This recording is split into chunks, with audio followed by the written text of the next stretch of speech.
Greetings and welcome to Stunthangar Video Hangouts. My name is Charles Carter and I'll be your host this evening.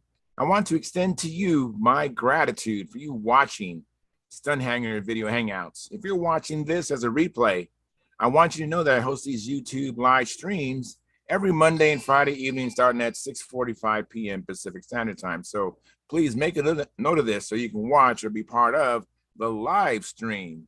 Plus, we have an after party following the live stream, which is sometimes better than the live stream portion. You must be a registered Stunthangar Forum member to find the link to be part of the live stream and the following after party. Here at Stunthangar Video Hangouts, we talk about building and flying model airplanes, sport flying, competition flying, and what you've been doing lately. To join our conversation, if you are already a member of Stunthangar Forum, you can find the link if you scroll down to the section called At the Bench. Now, if you're not a member or if you're not logged into Stunthangar Forum, the At the Bench link will not appear. And by the way, the At the Bench link is right below in memory of our friends. Now, if you're not a member, please register at stunthangar.com/SMF. That's stunthangar.com/SMF. That's Smart Men Flying. That's courtesy of Jeff Riley. And you must place a space between your real first and last name when you register. You must also use a valid email address or Sparky. The proprietor of Stunthangar will not approve you. Now, if you're inclined to not come in, but just enjoy watching us on YouTube, wonderful, fantastic. Please leave your questions or comments in the chat box over here. I'll do my best to make your comments or questions a part of the show. And understand, sometimes even I can't get a word in myself. So be patient, and I will ask our illustrious panel your question or state your comments. And by the way, you only can do this during a live stream. So like I said, I host these YouTube live streams every Monday and Friday evening starting at 6:45 p.m. Pacific Standard Time. Now, if you find the Stunthangar Video Hangouts that I host or the many building videos, contest coverage videos that Sparky does on this platform informative and enjoyable, please hit the thumbs up, thumbs up, thumbs up. And please subscribe, share, comments. All these activities help the Stunthangar YouTube channel grow.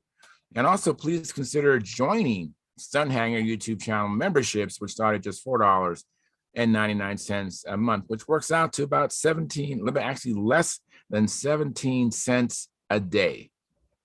And you're getting, we have former national champions, former world champions on this show. People have been flying and building for 50, 60 years. Great value for less than 17 cents a day. So please support us. And by the way, I'm doing it myself. I have the $4.99 come out of my own checking account. So I'm paying for it. So all I'm asking you to do is just partner up with me and support this channel. And by the way, when you do join the Stunthangar YouTube channel membership, what you get in return is you get access to member-only videos. Not all the videos are available. Some of them are member-only. And some of them are the Al Raby videos, some other videos that Sparky has designated as members only. And so you get a chance to access those, unlimited access. And also Sparky has a Q&A, a question and answer show once a month. And you can ask questions to Sparky and get some great information from them. So it's a great value. I think it's a steal is what I really think it is. And so please do that. Now I want to ask you to please, when you come in the show, make sure you only like family room, kind of family conversation. Don't use words or say things you wouldn't say around your own family or children or grandchildren. So keep it the language and the topic really nice. We like to have this like a family program. So please I want kids to be able to watch this and view this. So I don't want YouTube to consider it an adult type of show. So please, let's keep it clean. Anyways, without any further ado, I want to make sure you understand that Sparky does a lot of things out of his own pocket. We're not sponsored. So we really do need your support. Sparky does things up front. So by you joining and also doing the super chat is located over here. That's below the chat box. and you can donate any amount you like. That isn't a subscription. Unlike the YouTube channel, membership is a monthly subscription. I think mine comes out toward the end of the month, the $4.99. So please support us. And again, without any further ado, now I'm going to start the stream on YouTube, and hopefully we have a great show. So let me get going. I'm going to post a link now here at Stunthangar Forum. The link is posted. All right, it's being posted. That's great. And let me go over here and take care of this. And now I'm going to make one other switch here. Let me go to what I call the control panel at YouTube.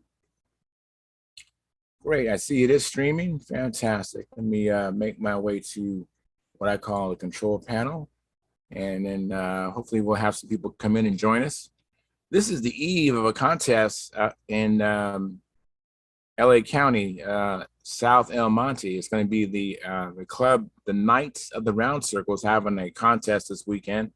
I'm looking forward to going there. So if you're going to be in the LA area, please pop by and partake. I think it's going to be fun. The weather's going to be in the 90s, I believe, and the wind's going to be around 5 to 10 miles an hour. So I'll be there both days. I'm only competing on Sunday in the Pampa in the advanced category. But Saturday should be full of beautiful planes as well. Profile, classic, old time stunt, just to name a few. And it looks like Tom Rammel's in the chat box. He provided us a like. Thank you, Tom. Currently, we have 8 viewers and 4 likes. So please, if you have not smashed that like button, please smash that. That helps the analytics of the show. And my goal is to get the show become a recommended view on your home feed when you log into YouTube anytime. So anyways, now let me get rid of something here. Got something in my way. Okay, let me get rid of this altogether. There we go. Great. All right. So I think we're all set up. Anyways, I've been doing some flying. Actually, I think I've flown every day this week, starting Monday in preparation for this contest. And Howard Rush is making his way in here. All right. Look forward to talking to Howard Rush. Hey, Howard, how are you doing? Lovely. Very good. Good to see you, man. Good to see you. Have you been flying on Circle One? You feeling up to it, or what you been up to? I'm fixing to do it in the next few minutes. Oh, fantastic! I'm glad to hear. That's great. Yeah, that is great. Fantastic. Yeah. So you'd be. Well, it's not that fantastic. Well, the alternative is worse, right? Flying somewhere else? Oh, I don't know. No, I meant with the COVID. With you. Oh, yeah. I'm glad. Cool. Yeah, I'm glad you're feeling much better. That's fantastic. Thank you. So what is your when you go out flying, do you have like a goal or objective, something do you try to accomplish something when you go out flying? Well, not to hit the ground, to try to remember all the tricks, and that's about it. So you're gonna be flying the new dog or the old dog? Well, fly an old dog tonight. Flying the old dog. Okay. Yeah. So is the new dog not on par with the old dog? Is it still making its way to be on par, or what? I think Howard's signal is weak. Much better. Which one's better? New one. The new one's much better. Okay. Good. Yeah. Well, that's great. Yeah. Hi, Capine. Hi, everyone. Hey, how you doing, Caffeine? Doing great. I'm on my way to my flying field. I am about to I'm about to fly my new Craftline Seabeck. Oh, fantastic. That Japanese ARF that I've been working on in the past few months, and it is looking really nice. It's very light, I just did the weigh just last night, and it showed 28 ounce with everything on. Really? Wow. Yes. That's pretty good. Oh, that's Yeah, gonna. I tell you, that's gonna be a good flying plane. 28 It's- ounces. That's what he it's said. 28 ounces. 28 ounces. Sounds. 20. I think it's small. Yeah. I'm not sure what size that. What is the wingspan, Caffeine? Wingspan is 50 inch. Not 50. It's 48-ish. 48-ish to 50. It's about that. And wing area is 500 square inch. Mm. So yeah, it's very light compared to my Benchy. Benchy is about the same wingspan and wing area, but I my Benchy was way heavier. Uh like my Benchy was in like 40, 43, I guess. But this one is only 28 ounce. So I think it's going to be really great. I think you're going to be really happy with how it flies. Light planes typically fly really nice. Yeah. Yeah, hopefully. Uh Yeah, that's great. So Howard's getting ready to go on circle one, and you're getting ready to go to your flying field. That's great. Man, that's fantastic. Yep, and I will keep you updated. I mean, I will be joining the session again in the middle of my flying. I mean, All right, you know, sounds great. So have you done and have you done a bench test, what we call a bench trim test? yes, all the bench trim has been done. CG is right.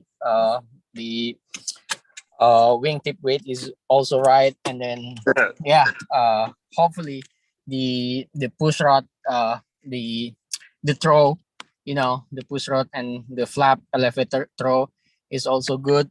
It's moving really freely. Yeah, everything is good. Hopefully it will fly good as well.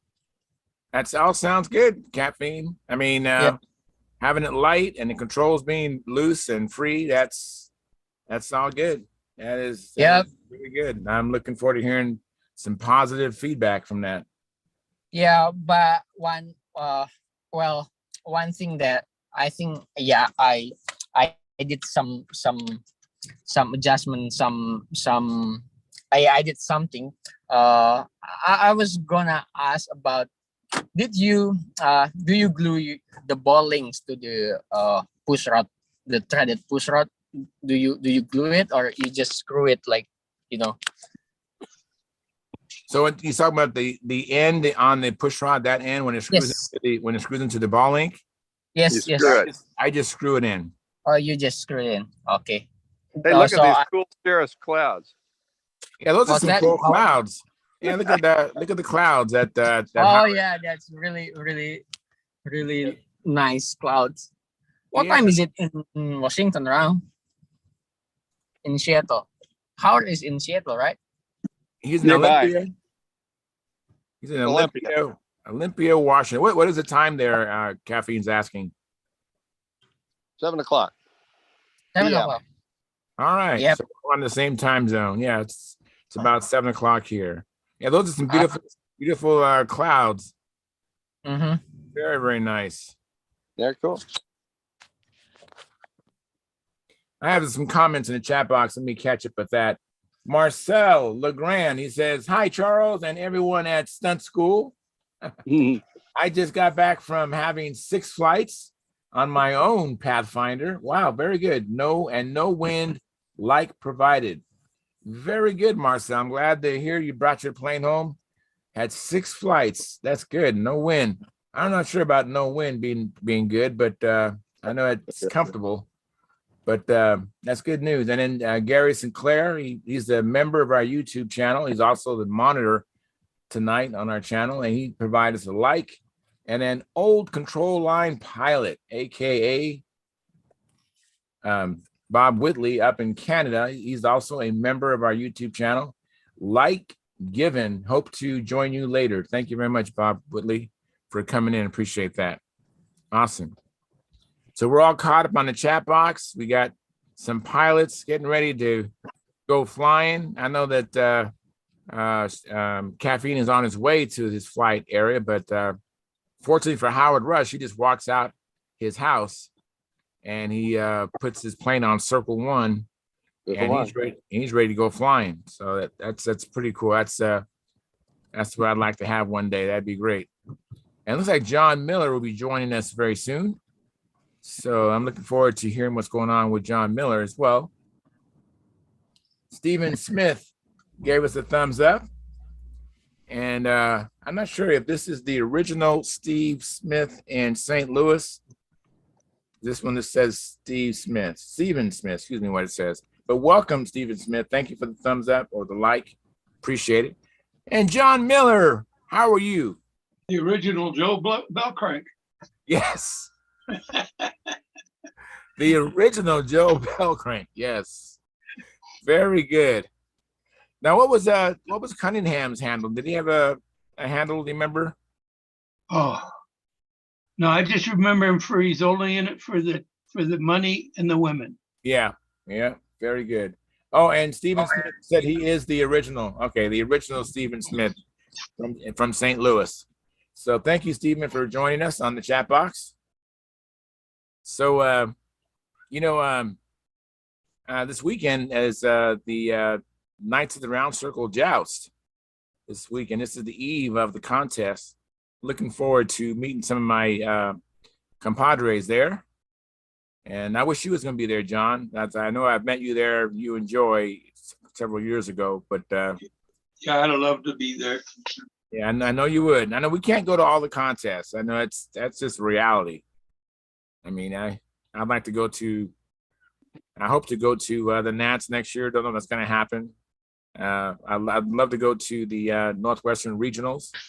There's some things I haven't done I'd like to do. I've done a few big things. I'm really glad and fortunate to have been to Brodax and to been to the Nats and the VSC. Those are some premier events, and I'm glad that I've done that. But there's, you always want to do even more. Yeah. If I had my way, I would just travel in a big RV and just go to every contest. That would just be how I would just be rolling. Yeah,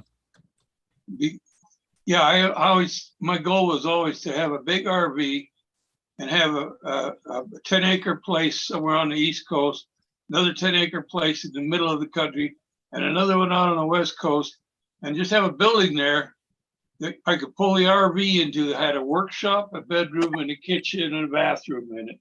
And each one would be like, and I just go from one to the other around the country. Yes. I mean, I'm not dreaming big enough. Thank you very much, John. I'm going to borrow that. Well, you got to win the lottery to do it, though. I understand, but that's the way to do it. That way you don't have to go too far and you can go catch all the contests. Right. I love that idea. It's a fact. If you live in the Midwest, you're 6-7 hours away from a contest on it almost every weekend.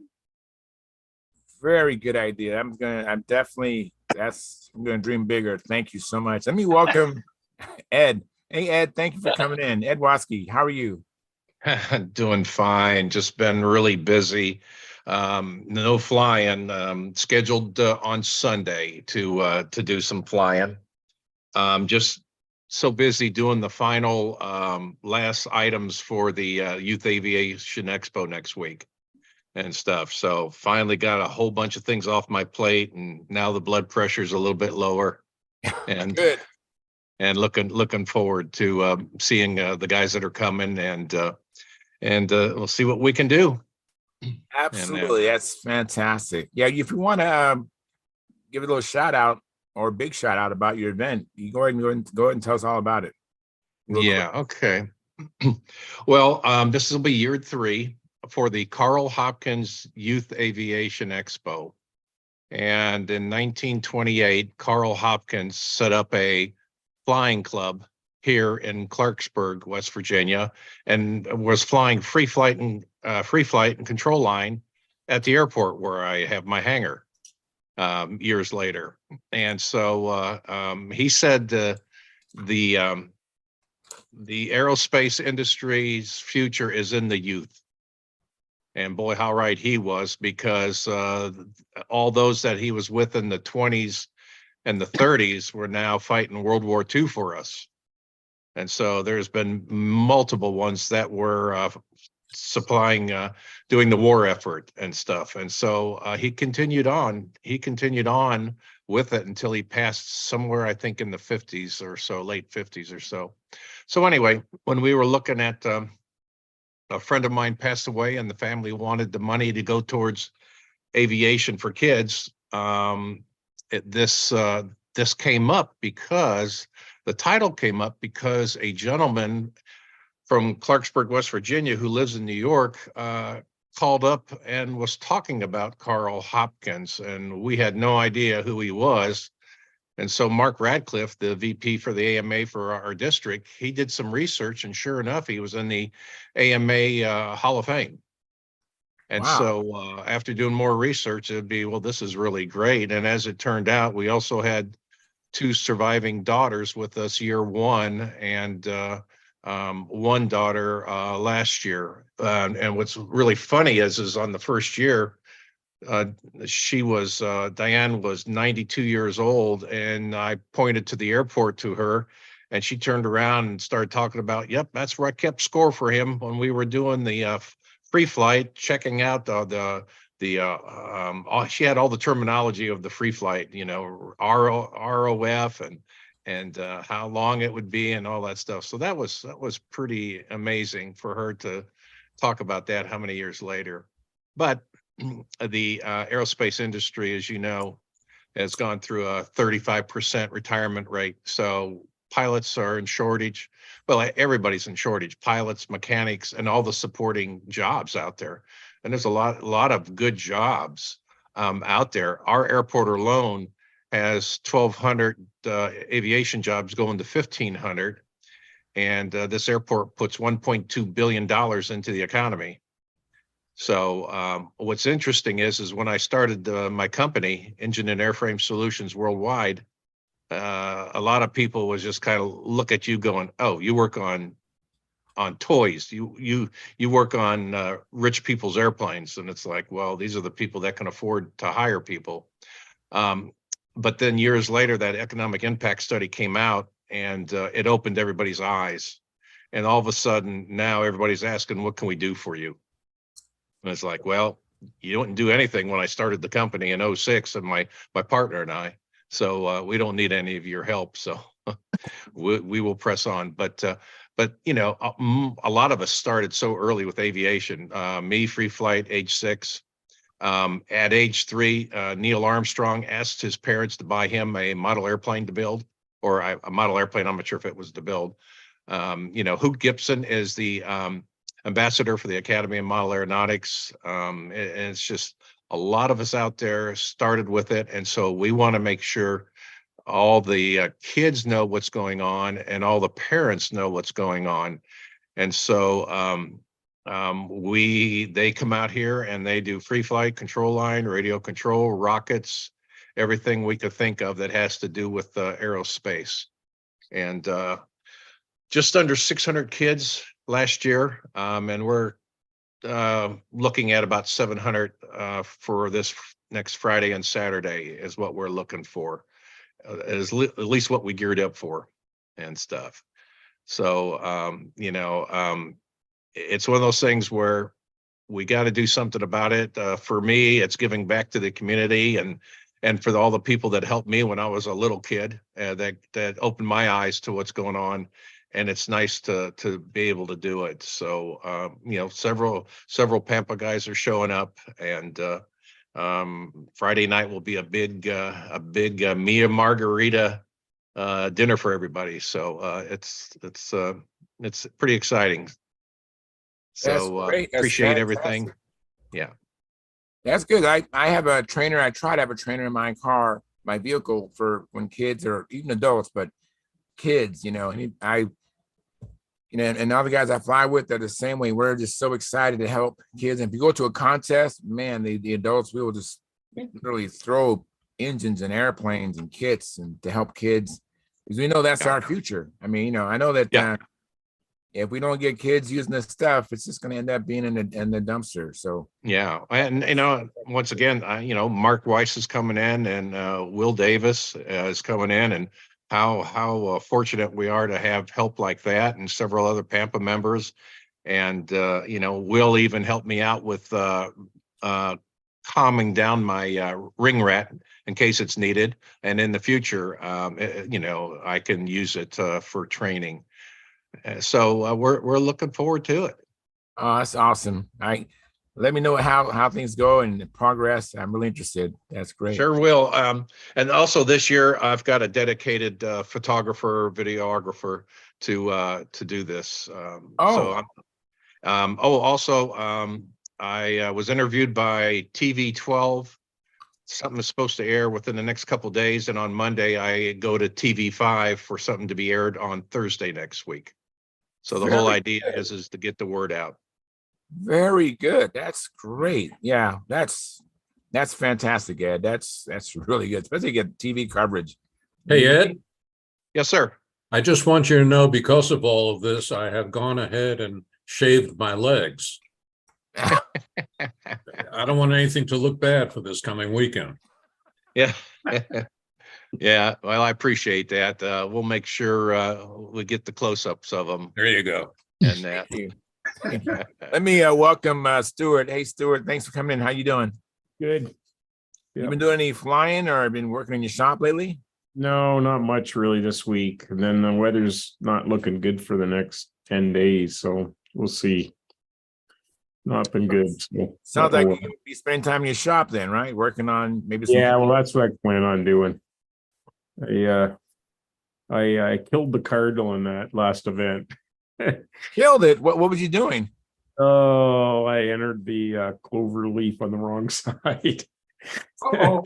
So I got to get my twister finished and then we'll keep going. Wow. Okay. Well, yeah, you know what? Lesson learned. Now to make sure you have wind at your back, feel it at your neck, and then you can be in the right area. And let me welcome Bill Bomer. How you doing, Bill?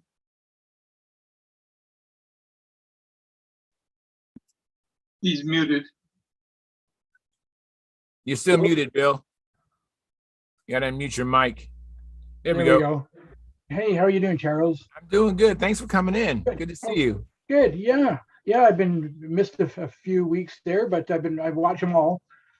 Thank you. Not doing lots of other projects on the go as well in the summer here, but I've got an old an ARF Top Flight Nobler. Yeah. That I just trying to finish up, but I know I've heard a lot of recent discussion about the engine mount, but I never liked either. And that's what kind of slowed me down on it. So I got to reinforce those engine bearers. Good idea. And some of the other stuff that I've heard people talking about was a bit scary, also with the controls and but we'll see how it goes. Yeah, but, so this is the Nobler ARF that you had talking about. Yeah, okay, the good. Top Flight one. Yeah. I had about 4 of them, and yeah, you're right to be concerned about all that stuff. Yeah, well, I'll give it a good look. It's never flown yet, so, but it's not like. But they fly good. I mean, it's a really good flying plane. I mean, even though it's an ARB, it's a really good flying plane, and they fly nice. Yeah, it looks really good, and it feels pretty light too for what it is. So yeah, I'm looking forward to trying to give it a go. What engine you gonna put in yours? Sorry? What engine are you gonna put in your? Oh, it's I like all the old stuff, an OS 35S. Ooh, that should be nice. Yeah. They just run so great. I just can't get away from them. Yeah, those are nice engines. The first time I had one in as far as used one was at Brodax. John Wright let me use his Tudor one, and he had an OS 35 on there, and I fell in love with that 4.2 brake. I never had an engine that had brake that would have a brake like that, and so I love it. I love it. Yeah. Thank you. Let me yeah. Go ahead. I'm sorry. Cool.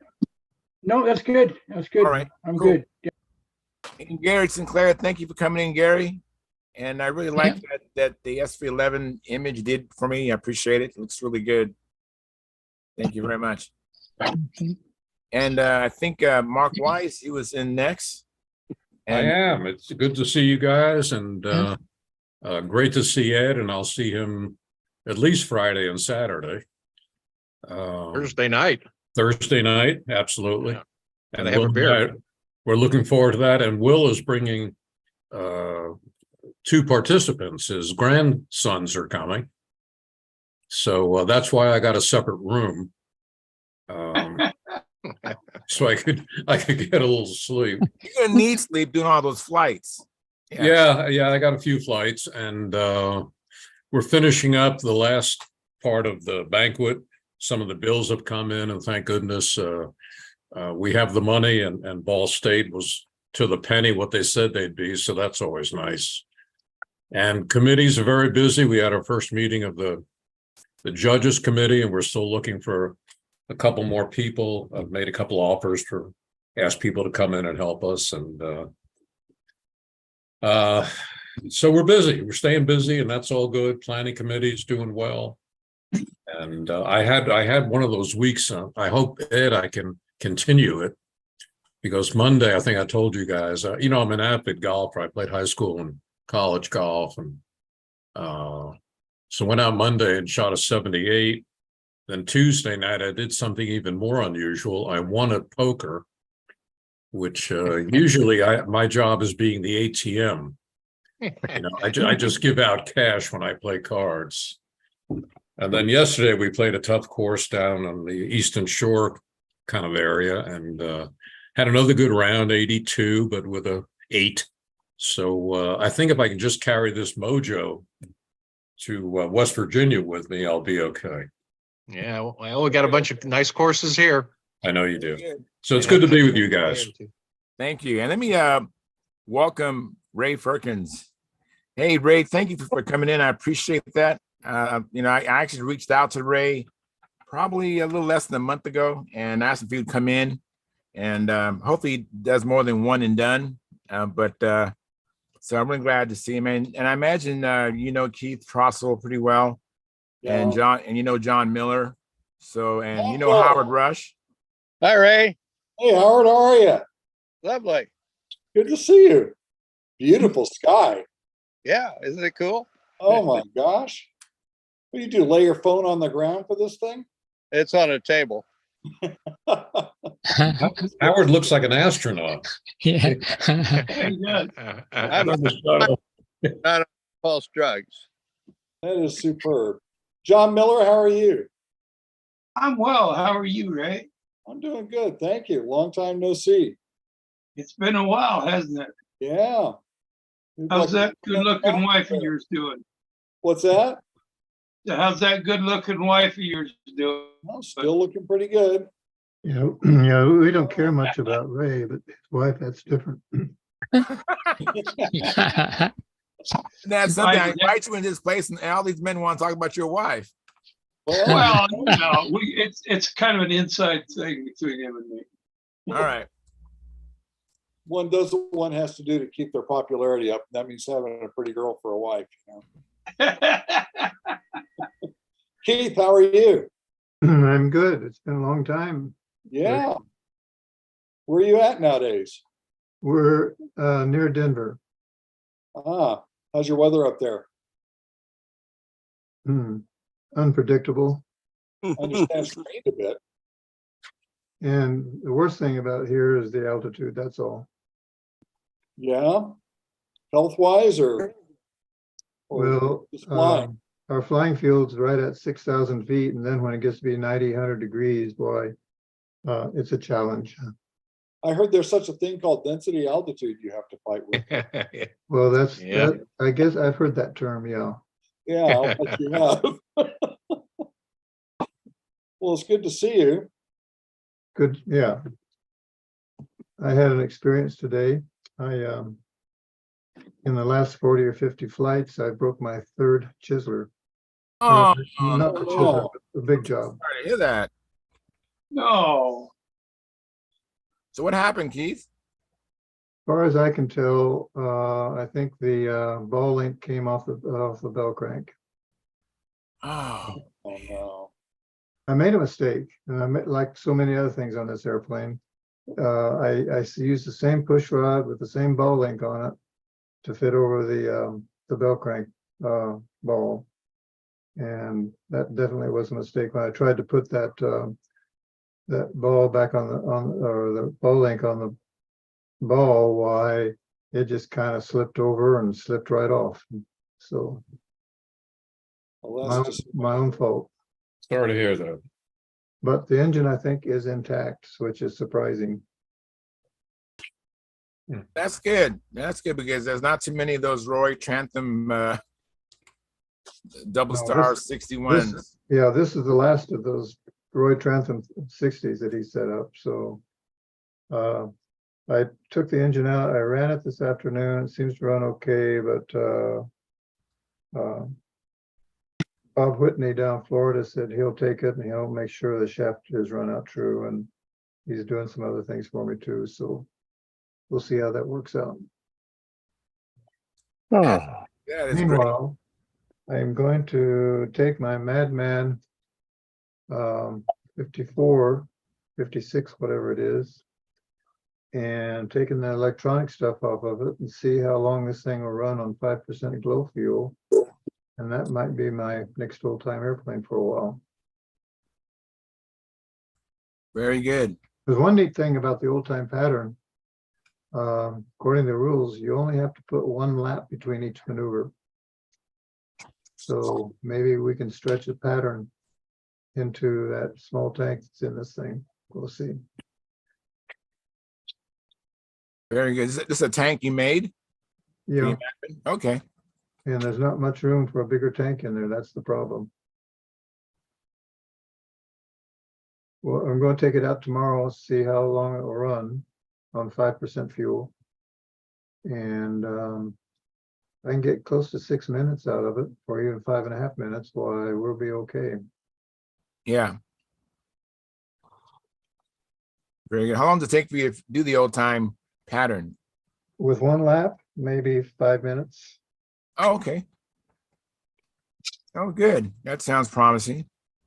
It just puts a strain on the judges, and they probably don't appreciate that. You don't have much of a break to write down the scores, right? Yeah. No, You have to be like doing speed writing. but that's the way it used to be. Yeah. Well, the judges were younger too.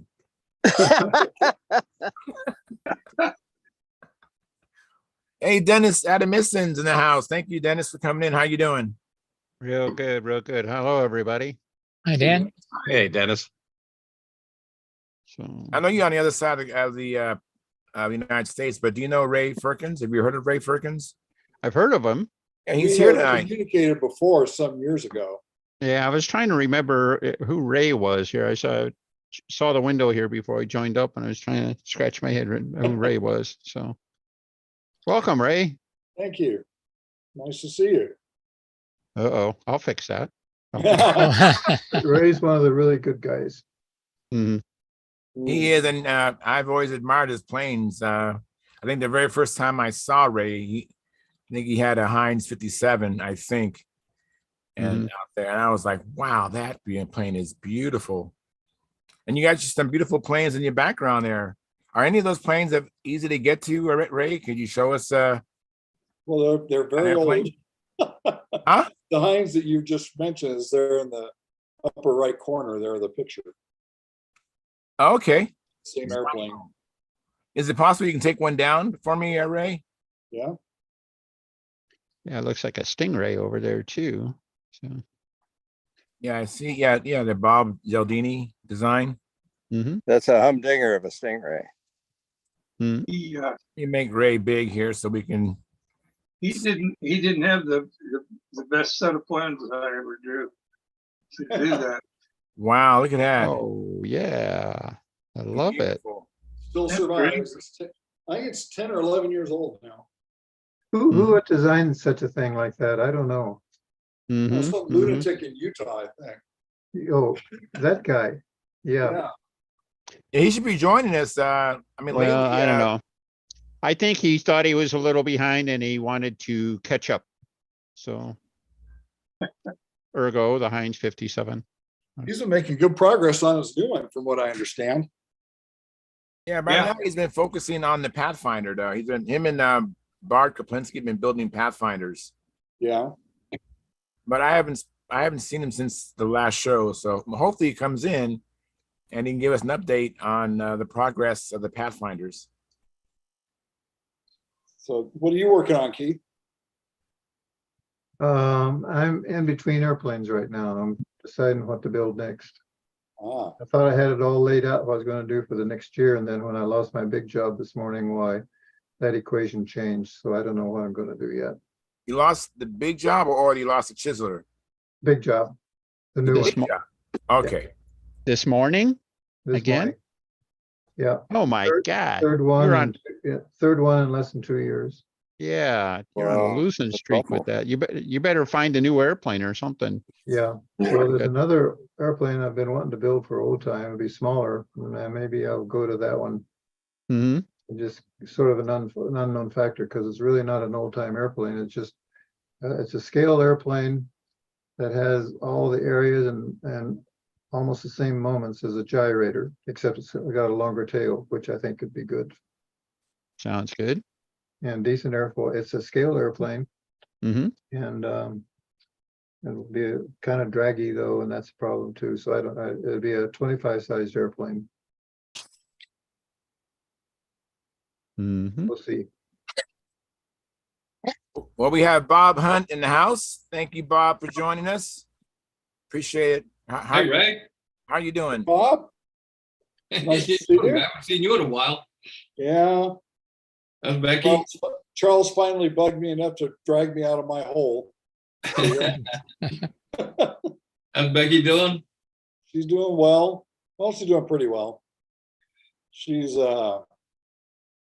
we moved here 5 years ago and she had to have a shoulder replacement surgery.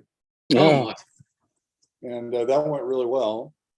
But now she has to have the other one replaced. Oh, my. Yeah. So Oh, that's geez. going to be happening at the end of October. Wow. But she's hanging in there. We'll do our best. Oh, I will. Yeah. Thank you very much. I She's see very pleased. My I see your son, Stingray's hanging behind you there. yeah, it's still there. Yeah, he just showed us his Heinz 57. Beautiful plane. It's always the airplane that is the one you really didn't care that much about. You just threw it together so you have something to fly, and that's the one that lasts forever. Of course You it really is. care about, Always the way. That's the one you fly the most. Yeah. So it's just a matter of time, the one you fly all the time. Looks like Howard Rush is going through his lines, getting ready to put up a flight on Circle 1 with his old dog. Wow. So what you been up to, Bob? You been up to building anything or flying? I've actually been taking a little break. I kind of overdid it, going to the Nats and contest last weekend. And I was out to the field every day in 90-degree temperatures and humidity, and kind of hit the wall there for a while. I'm feeling better now, but it was a wake-up call. I found out I'm not 25 anymore. But you feel like you're 25. Is that what it is? Well, I used to. Yeah. Is there anybody 25 here? I was once. I have stocks that are 25 years old. I'm wondering who is the youngest in here. Probably Dennis you. or It might. Ray. I'm 65. A youngin. Yeah, I so think you win. Wow. I'm You 60. should fly in junior. So Dennis, how old are you? 69. Wow. Ray?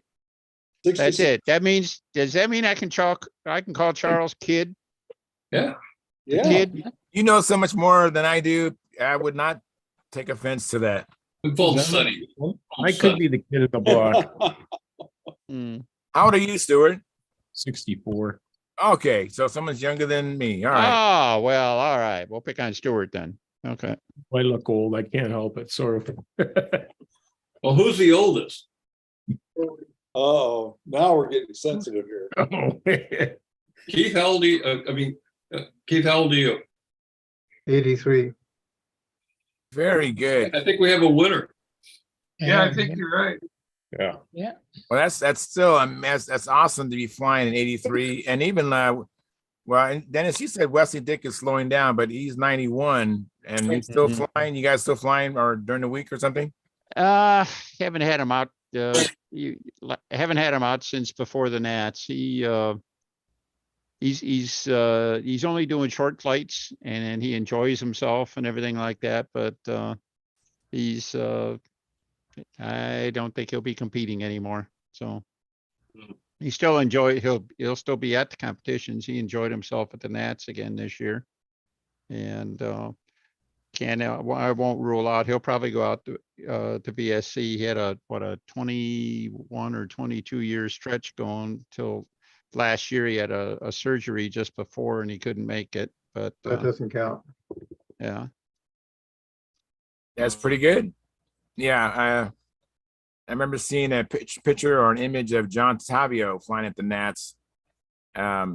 Pretty well up there in years. I forgot how old he was, and I thought that was amazing.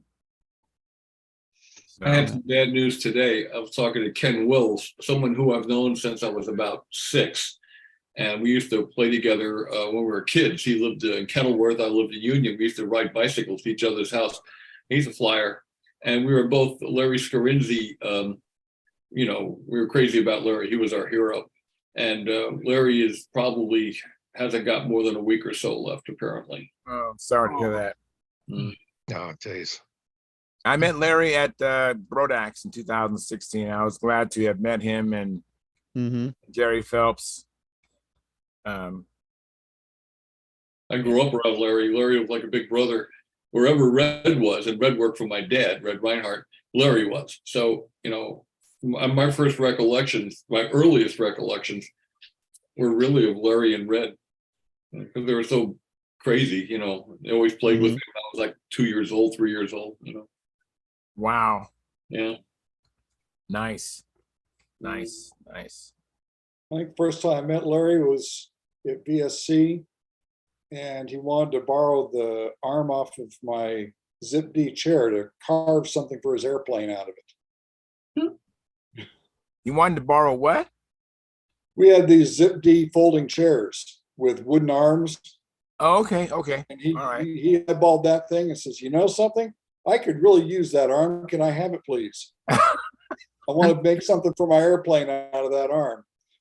Wow. I know I haven't seen He a just wood. about gave it to him because he just about charmed it out of her. Yeah. I haven't seen a wooden I arm remember here in a long time out that you take to the field. Everything's I remember plastic. today. having a can stuck on a post in front of his car, begging money for a broken down old flyer. It said help a destitute. It said help a destitute flyer get back to New Jersey. Yeah. Yeah. And a little can strapped to the nose of his Cadillac. I Yeah. remember we were off the roadway, right off Grant there, and we were getting ready to leave, and Larry was out there fueling up his Cadillac, and he saw this, hobo come up to him, start to come up to kind of put the bite on him for some money. And just as the guy got to him, Larry turned around and said, "Hey, mister, you got $5 I can borrow? I can't pay for the gas I just bought." Guy turned around and left. I have one story. I'll tell you a funny Larry story. It was at the '93 Nationals, and we were in Vincennes, Indiana, and the actual Nationals was across the Red Skelton Bridge in Lawrenceville, Illinois. So we were all staying in Vincennes, and we're all in the same hotel. And Larry, being the ultimate kidder, he went down to to get more towels. He always wanted more towels. Every day he wanted more towels. So the lady at the desk was very accommodating, and she said, "Are you with the model airplane group?" He said, "Yeah." She said, "How's it going?" And he said, "Well, it's going real good. We're having the monkey event today." She said, "What?" He said, the monkey event. Well, we take an airplane and we put the monkey in the airplane and we fly it from point A to point B. Then we get the monkey out, put it in another airplane, fly it from point B to point C, and then get him in another airplane and fly him from point C back to point A.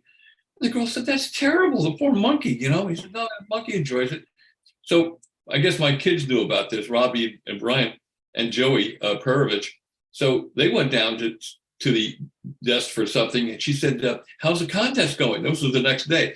They said, it's going great. We won the monkey event. I remember being in the pancake house there, and he had all those waitresses just falling all over him. That man had a way with young ladies. You sure they were fawning over him and not beating him up to a pulp? He was pretty tough on waitresses. Didn't look like they were beating him. He was pretty rough on waitresses, but he always gave them great tips. Let me welcome Lynn Burrell. I'm sorry, Bob. That's right. Hey, Lynn, thanks for coming in. How you doing? Doing well. I didn't mean to interrupt anything. No, it's just my fault stepping on Bob's words. No, it's all right. We're just talking about Larry Scarinzi, great stories. Well, that's cool. That's good. He was the Jack Benny. He is the Jack Benny of stunt, Yeah.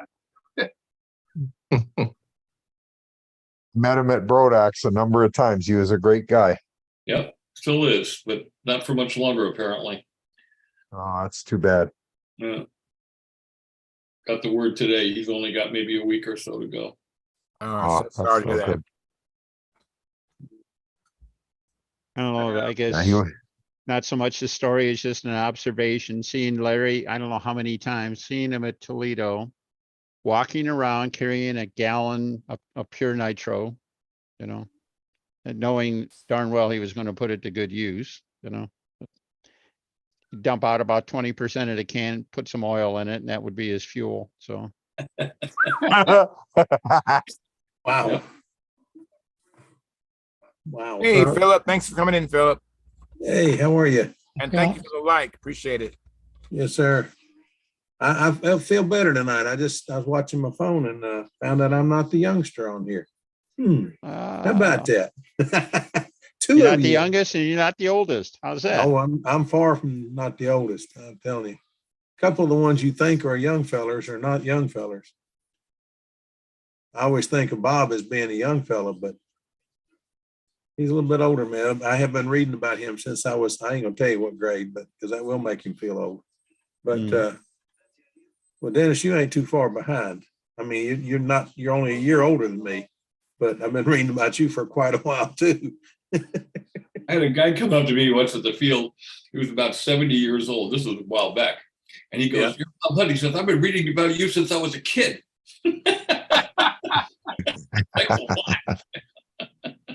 Well, I can say that honestly about you and Billy. I talked to Billy the other night. He's in pretty good shape. He called me at about 11 o'clock at night, like he always does, and wanted to talk for 2 hours, Yeah. Awesome. Hey, as long as he feels like talking, let it rip. You bet. He's a great guy. Oh, Bob, let me ask you a dumb question because I'm confused. I had somebody call me and I've been trying to figure out how to get this new airplane flying. And anyway, long story short, it's a Fioretti with a Spin 66. And I was told I need to unplug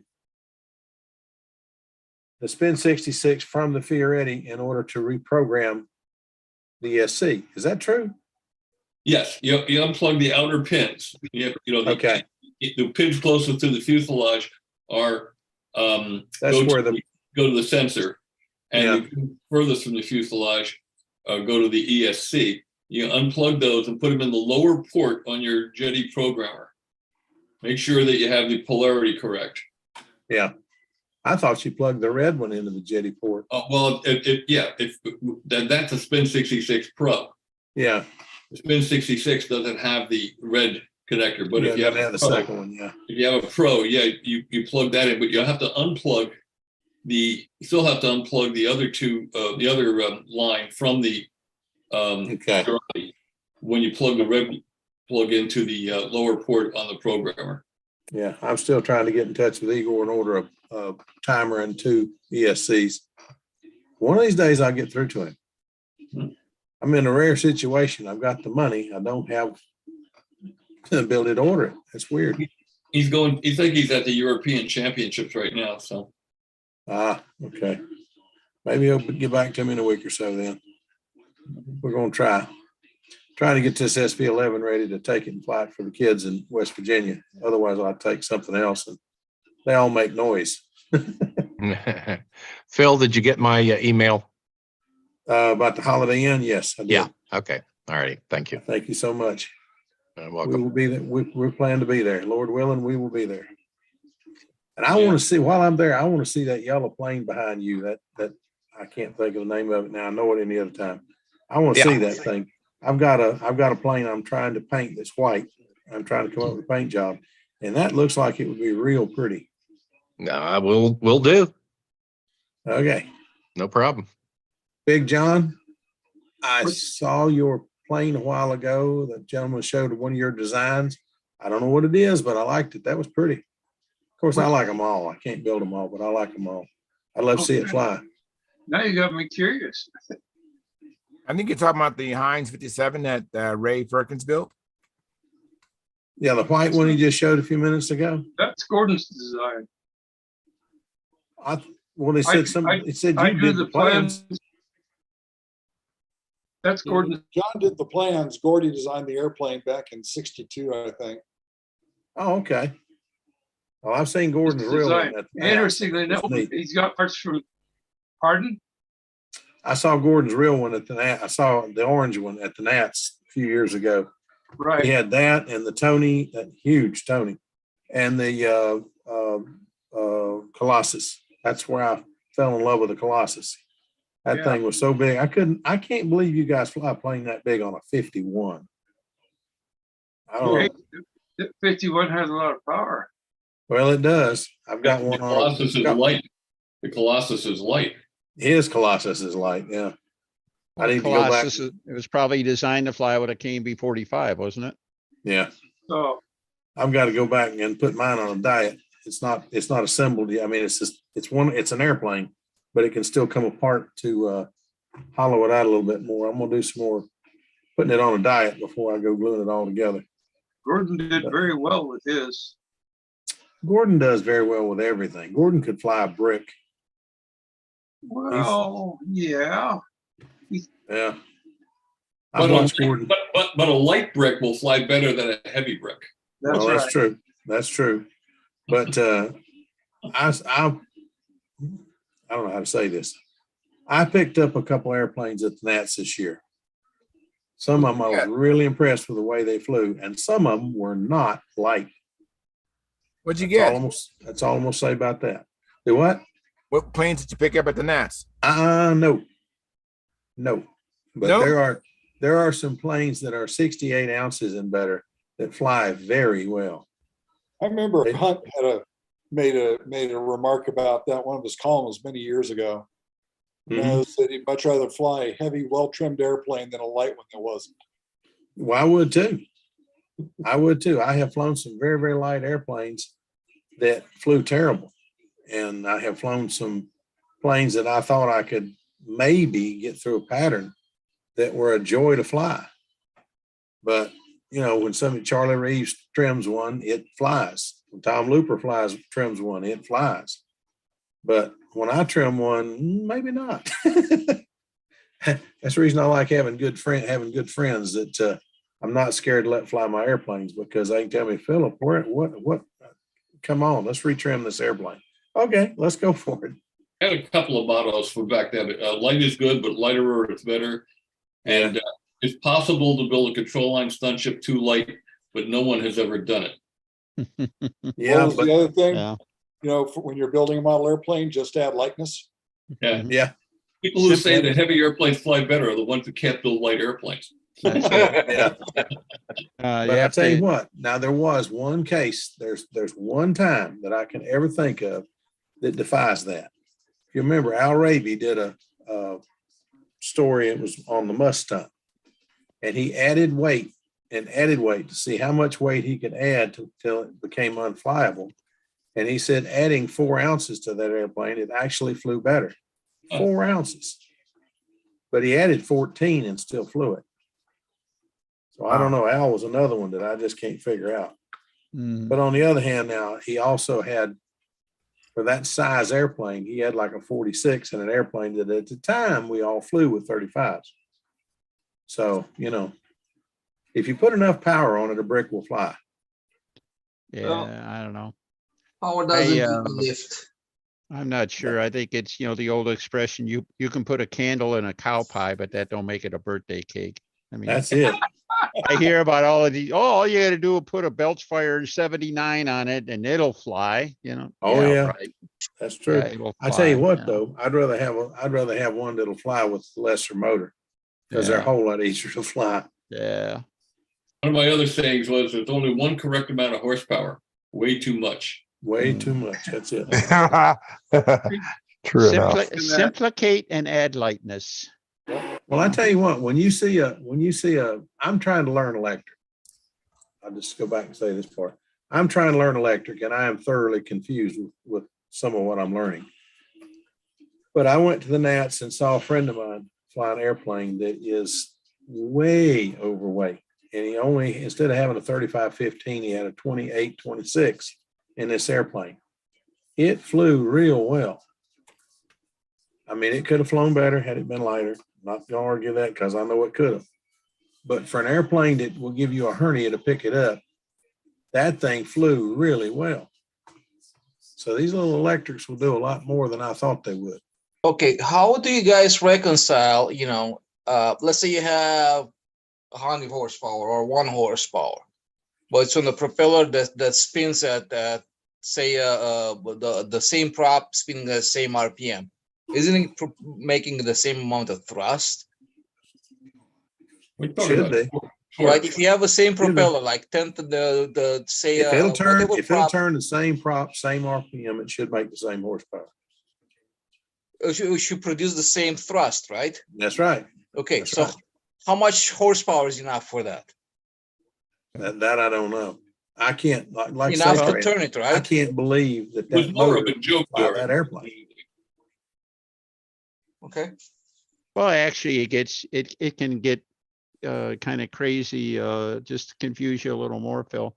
You say you flew that airplane with a 28-26. If you put a 35-15 on it, he would have used less power.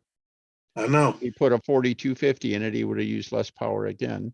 He Yeah. would have developed the same amount of thrust with all 3 motors. But power is just the voltage and, you know, times the current wattage is, you know, That's volt it. times current. See, I had to keep coming back to You know, that because that I'm a technician. 28-26 was probably drawn a whole boatload of amps to try to keep going. And, you know, at times the battery voltage, it means it was more powerful than if he had a bigger motor in it. So I'm not I had sure to come that, home. you know, I had to when come I home and started get out. flying electric, what I learned is that what I thought I knew about power really wasn't right. All right. Yeah. And still struggling with it, but to Tryan's point, it's thrusting, you know, we get the right prop for the airplane and flying it at the right airspeed and keep that prop spinning as That's steady as you can, and you're good to go. So Yeah. Let me, It's all black magic. I mean, think about it. When they came out with tune pipes, we've been flying Tiger 60s and we've been flying great big props at fairly low RPM.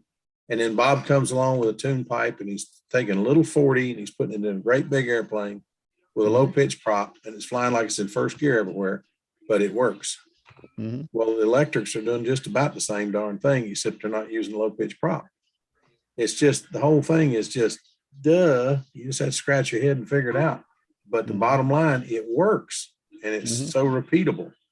It just works. But the other thing that threw me about this one, he only had 5-cell battery in it. I thought, my word. But anyway, it works. Let me interrupt real quick. I want to at least acknowledge Tryan. Thank you for coming in, Tryan. I appreciate that. And Mark Gerber, I was wondering why I couldn't see you for the longest time. I'm glad you got your camera working, unless you didn't want us to see what was going on earlier, and I No, respect. I'm having trouble with Zoom. I still have a big window in front of you. I can't even see your face right now. I may have to log off and start over. Upper right corner, are you in the view or speaker? Yeah, no, Zoom is trying to update and it's hung up updating. Oh, Okay. yeah. Well, I'm glad to see you. And Joe Gilbert came in. Thank you, Joe, for coming in. I appreciate that. Sir Joe. And Joe, do you know Ray Firkins? Me? Yes, I know Ray Firkins. Joe. Well, Ray Firkins is here in the I don't house. see him. You don't see him yet? He's an Okie now. He was in, oh, there's Ray. He was in Texas last time I heard from him. That is just rude. Oh, same thing. I'm a Californian living in Texas. What can I tell you? Texas. Sorry, yeah. Down around Austin somewhere. Yeah, pretty darn close. Good for you. Sorry, 105 every day just gets a little boring after a while, you know. It ain't boring, it's gruesome. It ain't Bakersfield, huh? It's actually hotter here than it was in Bakersfield for a longer period of time. But no almond dust. No almond dust. Here's Jim Vornholt. I was about to say that. Hey, Jim, thanks for coming in. How you doing? Oh, okay, I'm home now. I got That's home good. got That's home great this to week. hear. Yeah. Show us your That's great foot. to- Yeah, Bob wants to see your foot. Show us your foot. Well, I could show you some pictures, but you wouldn't like them. So. Oh, okay.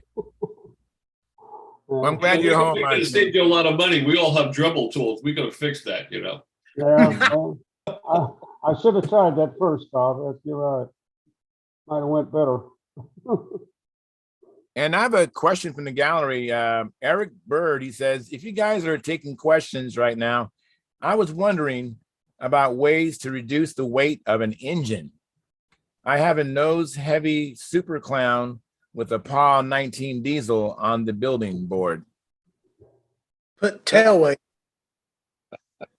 If it's still on the building board, and if it's a diesel, it means it's gonna need a small fuel tank. I guess I'd look at trying to cut some off the nose and push the engine back a little bit, so it wouldn't be so nose heavy. Yep. Move the engine back a half inch or something like that. You might still be able to do that if you can, get that mass back closer to the leading edge. That's probably the strongest tool he's got, in the toolbox right now. So. Good. Put a PAW 19, that only need, he's only gonna need 1.5 ounces or 2 ounces of gas and something like that, isn't he? They're usually really, really fuel efficient, I've never used a PAW 19. I have no idea. Okay, this is more advice from the electric guy. I'll shut up. All right. No, but you flew other things before you flew electric. It's not like, Yeah. you don't know what you're talking about. Anyhow. Yeah. You need to know what the engine weighs and what it was designed for. Then do the calculations, I think. But you're Yeah. gonna get tail weight when you cover it and paint it. That too. Absolutely. Thank you, guys. Appreciate it. Hope that helps, Eric. If you have any more questions, keep them coming. And we have quite a gallery this evening. I tell you, I don't know if Yeah, well, we got 18. Yeah, Wow. and then not only the number, but just the quality too. Just great, great, Oh, yeah. great minds. And then Marcel Legrand, he says, the heavier the model, the more it pulls. Yeah. Yeah, that usually will be the case, but it all depends upon how it's trimmed out. I know my plane that Bob Hunt used to love to see all that lumber in the air. It was my heavy Strega. It felt very comfortable flying that. It was about 70 ounces, 72 ounces. It was very comfortable for me to fly that plane. I could fly it all day long. And I've had some planes that were a little bit lighter that pulled harder. So it all depends on the trim, I think. And then Eric Bird says, if I shift the engine back and shorten the nose, would the aircraft still be legal for OTS? If you have somebody who goes around and measures your super clown and everything like that, they might raise an eyebrow. But especially on a profile, I don't know, you've seen a lot, I've seen a lot of them anyway, where people slide the motor, forward and back within the throat of the fuselage. Some of them, the engine will be mounting, sticking way out the front, to try to make it more nose heavy. Some will push it way back and stuff. I don't know. I'd be very, very surprised if anybody gave them any knocks on that. But I don't know, Keith, what do you think? Wasn't there some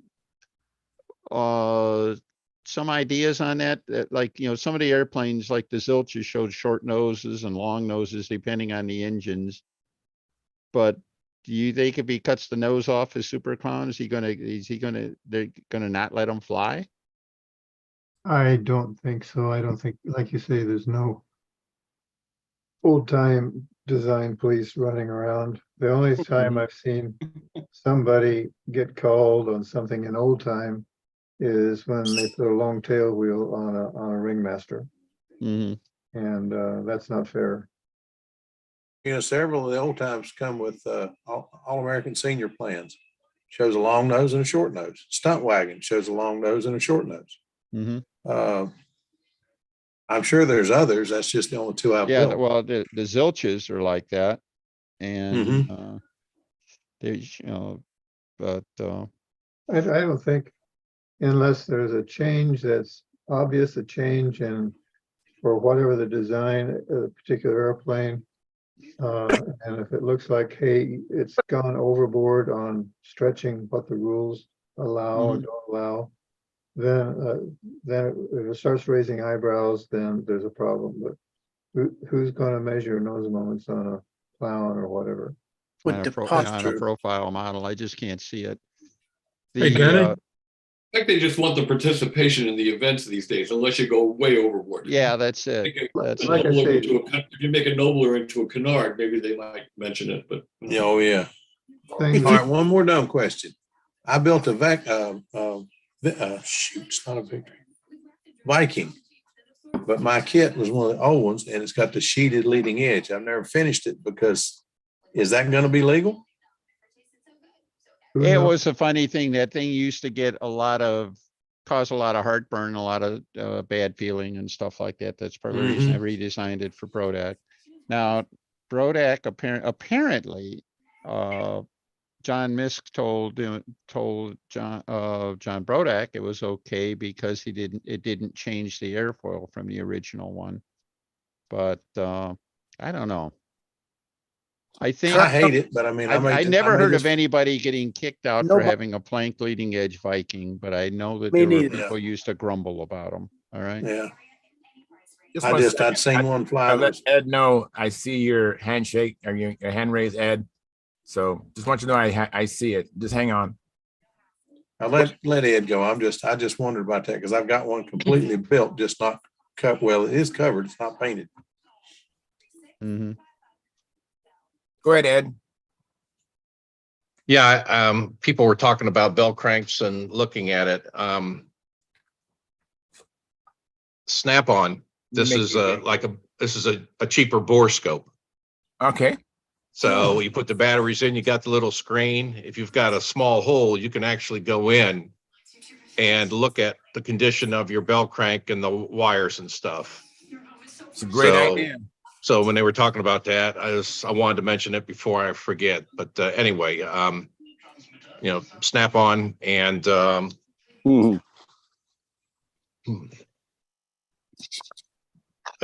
call it a BK 3000 video inspection scope. Just out of curiosity, ballpark, what does that thing sell for though? Well, it's Snap-on. Yes, what I mean. I don't remember. I know it was over $100. Yeah, but I wonder if it's over $2. Yeah, you can get a good one for 30. Yeah, there's out there. Yeah, originally designed that. Well, it's cheaper than the one I use at the shop, which cost me $40,000. 40,000. Yeah. Holy Mac! But that's when I use on turbine engines. Pratt and Whitney. Yeah. Yeah, Ray. What did Snap-on design that for to begin with? Automobiles. Well, yeah, I gathered that. The Was only, there a specific purpose they had in mind? What's the, if I may ask, what's the diameter of the probe? I would have to say, Just wonder if it might go down in a spark plug hole. oh, it'll go down a spark plug hole. oh yeah, yeah, we We put are. them down the intake manifold one time to see. We knew something had disappeared. And we wondered, is it laying on one of the intake valves? And we put it down the valve and found it. And then we had to go in one of those things you pinch and open up and grab it and pull it back out. But it was nice to have something we could verify. Yes, it's there. Cool. Yeah, 10, 30 seconds. Thank you. 10, 30 seconds. It's pretty small. You know, you can go on your either your iPhone or Play Store or your Android and download a scope software. And I purchased a inexpensive borescope on eBay, and I don't know if you guys remember, but maybe a year or so ago. Oh, actually, yeah, when I built the SV11, remember I was having a problem with it turning really fast one way and really slow. I mean, really slow the other way.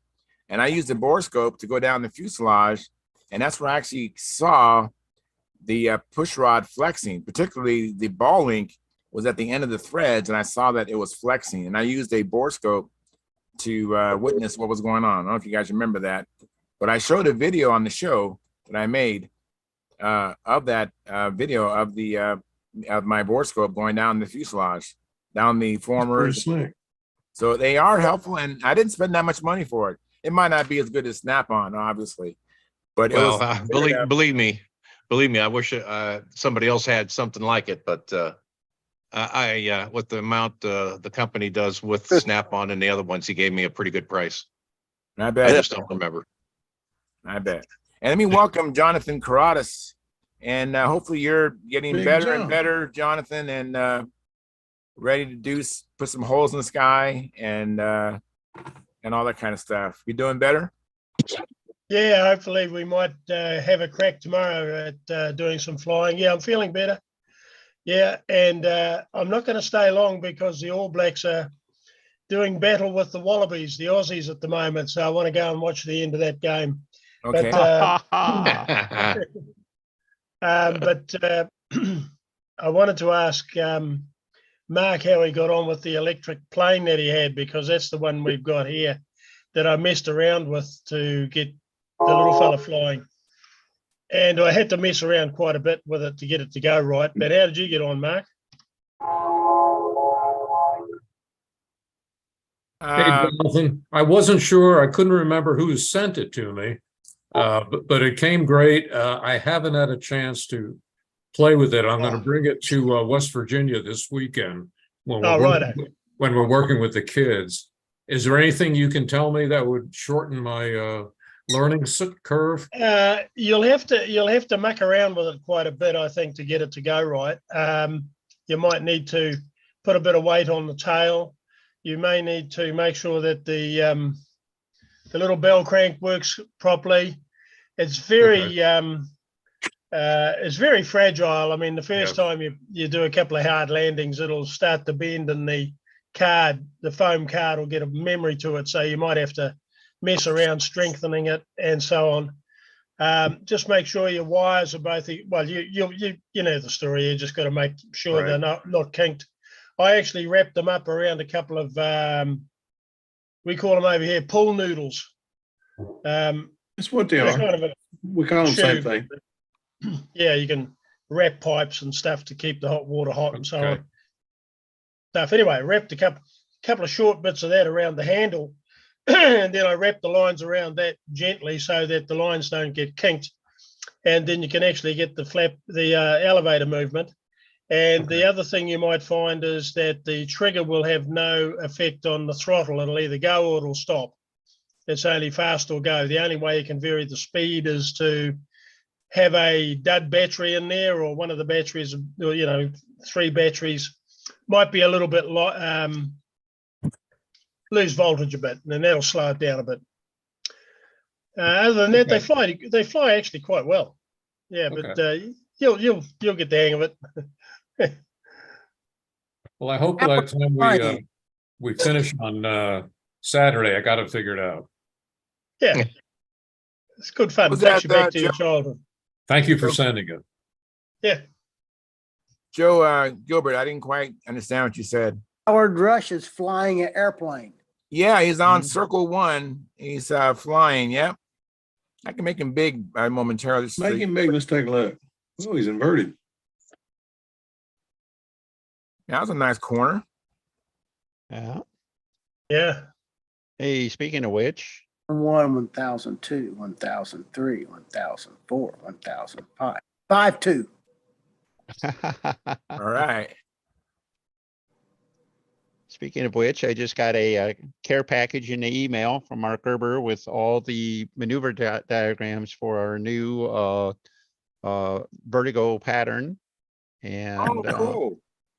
Made a little Good bit of name for it, progress yeah. this week. I actually tried going out and flying it and realized that a couple of maneuvers that I'd hoped to do were probably not good enough. And a couple of maneuvers that we got, ones that Mark and Joe suggested, there's some awesome maneuvers in there. All right. There's the one for the time being, we're calling it No Name, and may actually be the right name for it. It's pretty tough. It'll definitely knock your socks off. And the Twin Peaks, the double triangle maneuver is going to be a really good one too.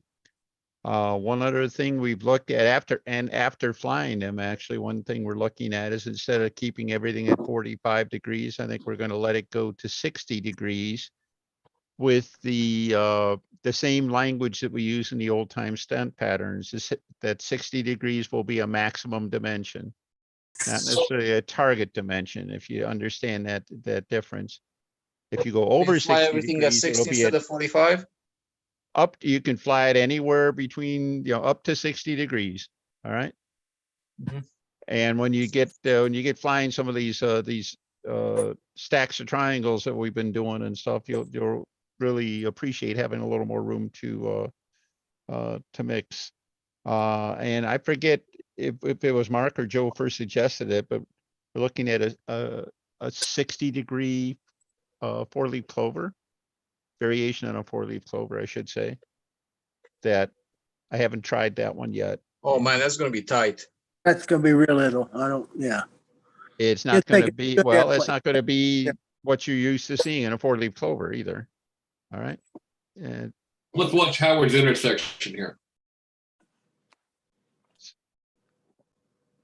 Hard to see it. Yeah. Right in the corner of my screen. Yeah. But at least it's in the same spot for sure. Isn't too bad. Pretty close. What a beautiful place. What, Joe? What a beautiful place. I know. Yeah, that's what he calls Circle 1, right outside his door. Right outside his house. Man, it's nice. Nice to go outside and fly every day in the backyard. That looks kind of like the polo fields, doesn't it, Train? Yeah, it does kind of remind me of that. the fence is right down to the horses, huh? So You got a line out there going to the circle. Yeah. I think he's got circle markers, 45-degree markers, I bet he probably does. lines on the ground. That's not over his head. That's old Way man out. stuff. Way out in front. Looks in front of him. It's an old man. It's an old man overhead. Yeah. Hey, it's a good one for me right now. Good one for all of us right now.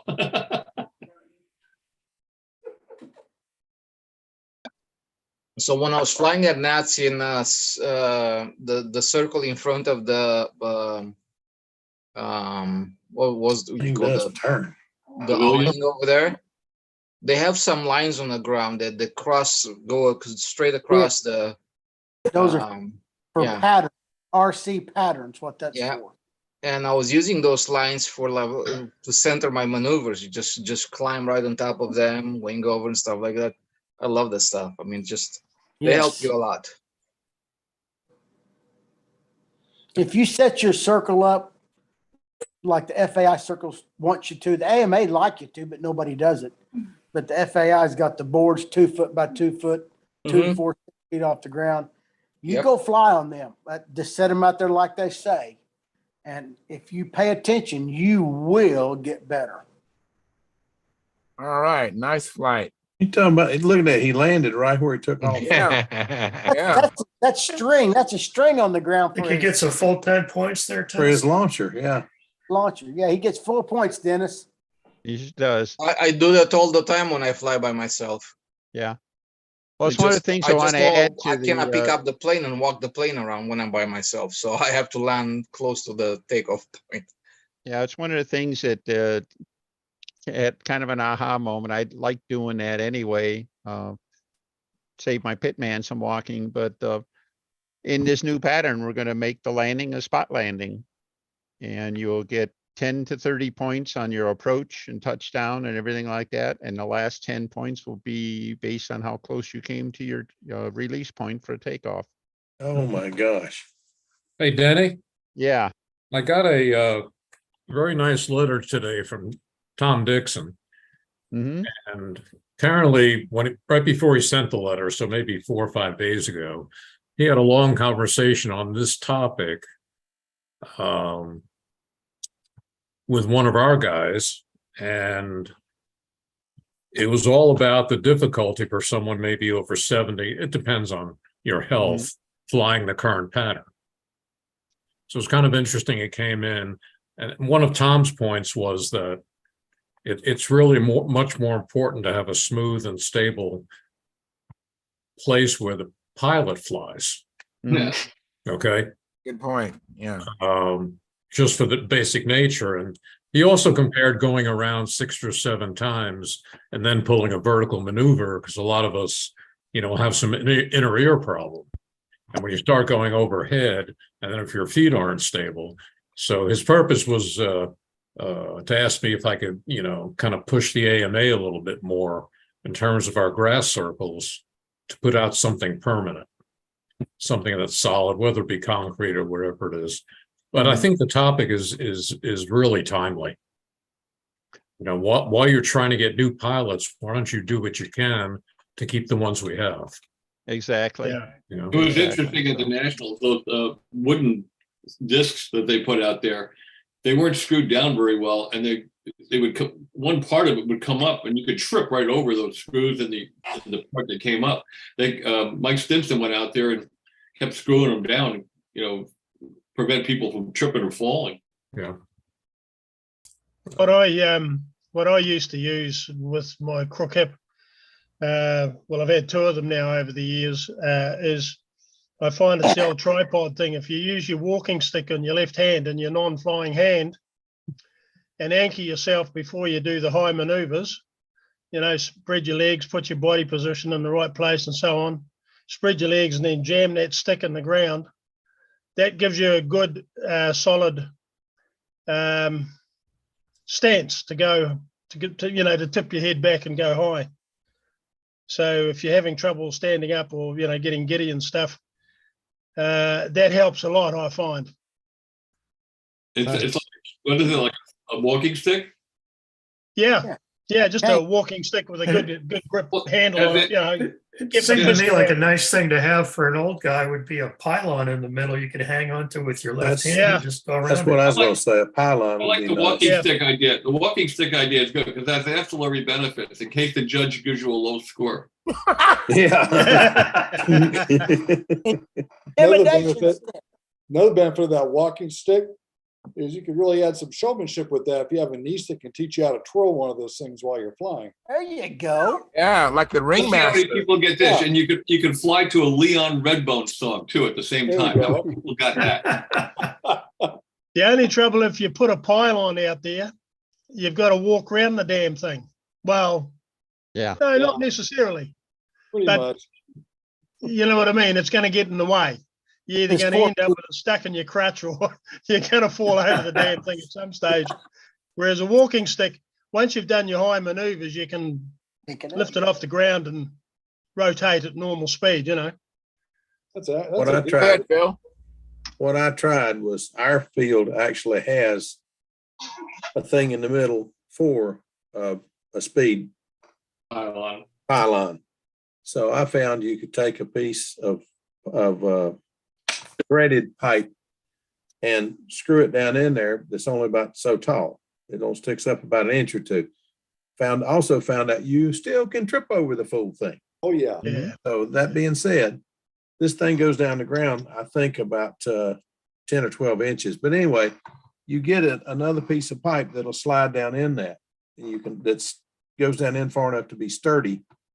But when you get through with it, you can pull the thing out of the ground. You get through with the overhead, you can pull it out of the ground. Of course, think about it. Yeah. At the end of the pattern, you've got another maneuver, the overheads, stick it back in. So you're sticking it in and out the whole time. So there's no real answer for this because you're going to be in and out all the time and it's going to be in your way and you're going to be unhappy with it either way. So there is no answer. It's you could do this, you could do This show had been on 30 years ago, we would certainly not be talking about this subject. No, you're right. You're right. Absolutely. Let me welcome Stephen McBride. Hey, Stephen, how you doing? Oh, Good, how are Steve. you? Hey, Steve. Good. Hey. Are you going to be at the joust tomorrow and the next day? Yeah, I'm leaving tomorrow. All right, I look forward to seeing you there. I'm leaving tomorrow, to fly on Sunday. Yeah, I'm leaving tomorrow, flying on Sunday. Also, I don't have a decent profile or a classic to fly on Saturday, so I'm just gonna fly my SV11 in advance Sunday. Okay. Steve, Cool you deal. been on a diet or something? What's that? You look thinner. Steve, You look thinner. Thinner? No, Maybe Oh, maybe it's his mustache and his beard. Makes maybe. it better. Beard and the mustache, yeah. That must be it. This. hey, That hey, must be Steve, it. Okay. I enjoyed the pictures of the new circle at the flying field there. Yeah, we got a takeoff pad now. Cool deal. That can be They just gave- they on gave one us the, circle. runway takeoff pad. They just put that in this week. You have two runways or just one runway? No, it's on the grass Up and down on the circle. grass circle, because that's the circle we have that we use all year round. And they gave us something for us to use all year because we said it's not really flyable. I've been bugging them for years to actually get it done. Finally, now they said they budgeted in and they got the money. So they gave me a takeoff runway, 10 feet wide by 40 feet long. Oh, cool. So it's a good takeoff pad. That's nice. You've done very well, Grasshopper. Yes. Working on it. That's my last request I really have for the field. The field's pretty set up now that they're gonna give me. What are you flying on Sunday? What plane are you gonna fly? My stiletto. Very nice. Very nice. Yeah, the stiletto 1. I haven't had a Yeah, I chance was to fly going to the ask one yet. Yeah, because there's a bit of a difference, isn't there? I think mainly in some construction details, but I think the size is a little bit bigger, isn't it? Number 2. No. You talking about stilettos, Jonathan? You talking about stilettos? Yeah, I think there's the second version's a little bit bigger. Is that correct? Oh, yeah, Or 660 is bigger tail? much bigger than the Yeah. 35. 660. That's why I have the stiletto 660. It wasn't the second version. It was like maybe the 5th or 6th version. There was a lot of stilettos before the 660. Yeah, there was a 700. It was a Well, 700 before that, yeah. There was a number of them even before the 700. Oh, yeah, yeah. It was a 35 size stiletto. There were Yeah, that's what he several won the 35 Nats with. size, several 35 size stilettos. Yeah. Yeah, he won the Nats with the 35 But size. And I have the stiletto he won the 660. Worlds with the I got 660. My first No, one. he did not win the Nationals with the 35 size. He won the Nationals in 80 with the 660. 660. Yeah, I He won know. it with the I was 660. second to the son of a gun. It was it was a stiletto 660 with the same color design that I have of mine. The black and white. Probably. Yeah, the black, because I copied it off of his. That's what I have on my design. Was his black and white setup. Then he made the that other one with the blue and white, that's how my new one looks. But I haven't had a chance to maiden that one and fly it yet. All right, hold on a second here. I thought they were all blue, red, white, and blue. I didn't know. No, I I know made the a black and white last one, is red, black white, and blue, white and silver. one with a red stripe in it. That's how I made my first one. Yeah. Yeah, I know that he had a really, really, really deep dark shade of blue, but I never saw any of them that were black. Yeah, I never saw a black one, but I remember a dark Yeah. blue. Here's the first stiletto. Yeah. That was with the high tail. Lovely. That was the first stiletto he made, yeah. But that was with the high tail. Mine's not that setup. I got the shorter rudder. See if I can find some more here. I got a bunch of stiletto pictures from him. When he cut the rudder in half, and almost, and he went shorter and a little bit longer. They're a slick looking plane, aren't they? They sure Oh, are. it's an excellent flying airplane. The only airplane I wish I'd designed. That's an excellent flying airplane. This And is that the- first one was I don't know if that was foam wing or not. I'd never seen that one before. He only had one foam winger, and that was the 700. Oh, okay. This is the 700. Yeah, I remember that one. That one, he flew that one here at Winston in our 4A. That was a Rev good up. flying airplane. That was Rev second at up. the 75 Nationals. The rev up prop, is that right, Joe? Yeah, it is. Looks like it. I cut the wing for that one. I did mine. Wait, I did mine like this was my 660 with that same side. The rudder was just black though with the flag. I know he had the one like that with the American flag on the tail.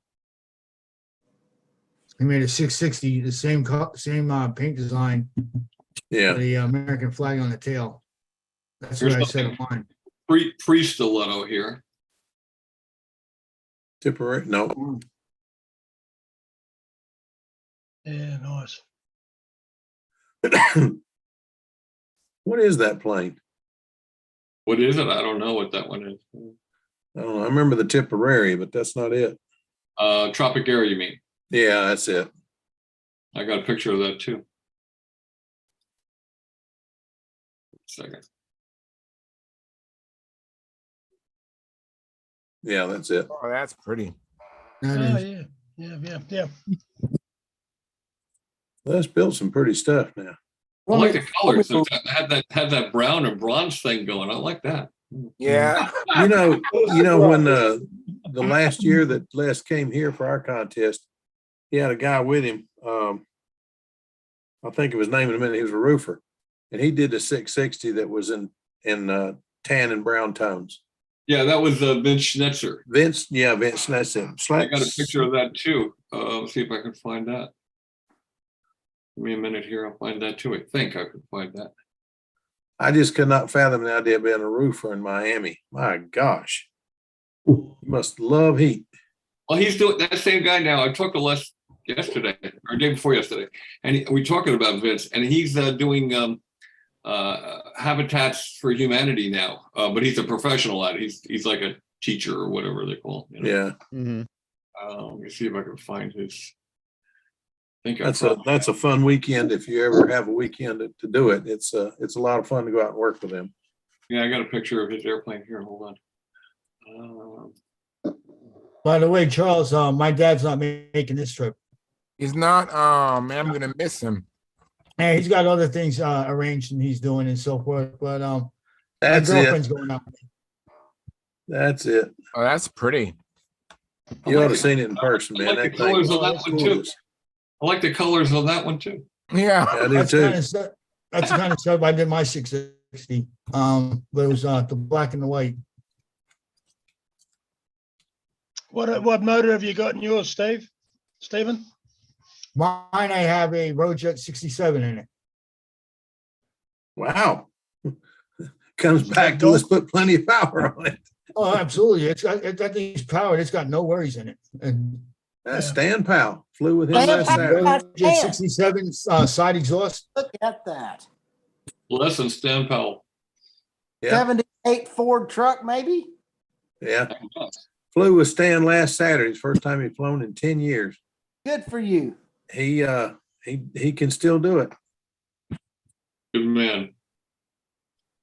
I wish you still had the. I bet you wish you still had the Ford. That thing drank a lot of gas. 460 or 360, one or the other. Could be 360. 360. 361 Windsor motor, maybe.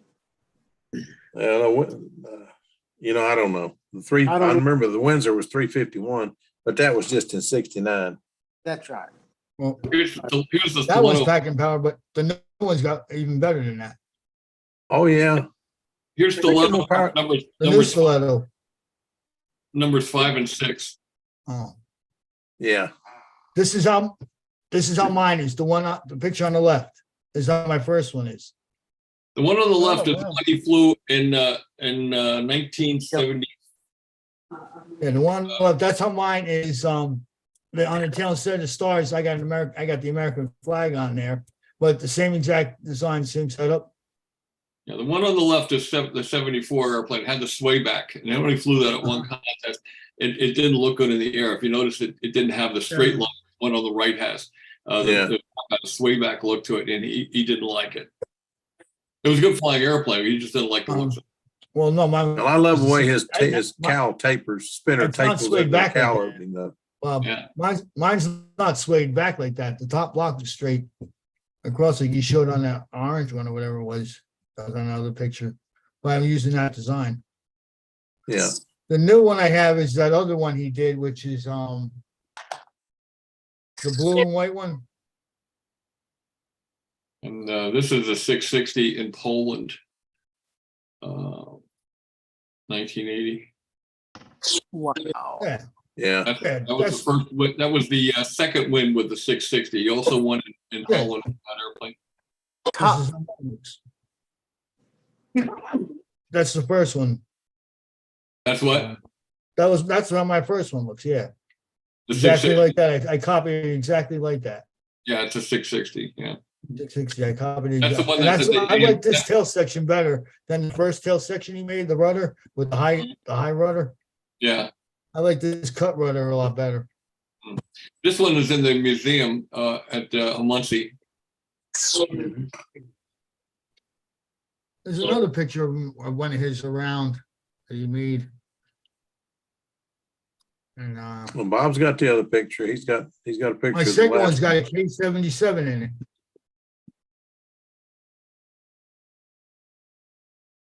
Yeah, that's the 660. That's less with my trophy. I love it. I led that contest every round, right up to the last round. That son of a gun. That's the one you have to win, right? He's a good flyer. He was a great flyer and a great guy. Really a lot of fun to be around. Think about poor Derek Berry. Man, he did everything this year. Won concours, won every round till the last one. And then you can never count Fitzgerald out. I mean, if he's got one more flight, he's got one more chance. Cannot count him out. He's a heck of a flyer. Of course, so's Bob. So are a lot of them. But man, Gerald's like that. He's like that. You give him that last flight, and all of a sudden he just burns one in there. yeah. Look at there. My goodness. Wow. Who's that young fellow on the left? Yeah, he had hair then. Look at that. You know. And the funniest part about this you don't see is that we took 1, 2, 3 that year. We left one. I was second. Billy was third, and we never thought we were going to win first, second, and third. And you have to bring your own flags to hoist up the pole at the ceremony. And we had 2 big flags, and we didn't have a third flag. So somebody found this little flag that was about the size of a washcloth. And Billy got the little flag. He was so ticked off about that. Come here. No. Come on. No. Come on. No. Chicken. Come on. Say hello to everybody. My other half doesn't want to say hello. She's going to be at the contest, by the way. Oh, that'd be great. I look forward to meeting her. Yeah. And this was in Sweden, This was, I think, the prettiest little bunch of them. Oh, that is pretty. See here. Yeah, there's That is the pretty one. That's Yeah. got the long fairing He did off that. the wing up He the made side of the another one fuselage. similar to this. Wow. Anyway, Oh, they're showing pictures. Here. My favorite one is the one with the silver stripe through the numbers and letters. The last one. some builder, some flyer. Yeah. Still a heck of a guy. I talked to him at Nats. He's a lot of fun. We had a lot of adventures together. Hello. Hello. Howard, I'm gonna have to go. You make her big. I make her big here. So she's camera shy also, huh? Yeah, she is. Yeah, she's camera shy. You'll see her this weekend. Okay, I'll look forward to meeting her. Yeah. All right, I gotta head out. All right, Steve. Thanks for coming in. We gotta Appreciate pack and get ready for tomorrow. Take care, Take care, Steve. Good everyone. luck. Take care, Steve. Have fun. Have a safe trip. Bye. Charles, I'm gonna go too. I can hear the cheering. All right, So, Jonathan. Thanks for coming in. I appreciate it. I just wanted to say to Mark Wise something else about the guy that put together the training program. I haven't spoken to him yet about sending the stuff over, but I will do. To Okay, Mark. thank you. Yeah. Thank Okay. you. We'll see you. See you All next right, week. Jonathan. See ya. Let us know how the game come out. What's that? Let us know how the game comes out. I can tell you now, mate. Oh, I don't know. Every now and again they get lucky. I got to be careful what I say. I'm married to an Aussie. Yeah. Oh my word, you in a heap of trouble. And one thing I've learned is you never turn your back on an Aussie. 17-3. Just tell whoever you're talking to, we're winning 17-3. She says the Aussies are winning 17-3. Oh my God. Oh wow. 17. Yeah. You want to modify your statement there, John? Something's gone wrong with the All Blacks. Okay, guys. All right. See you, Take Jonathan. care. Catch you Take later. care. That's funny.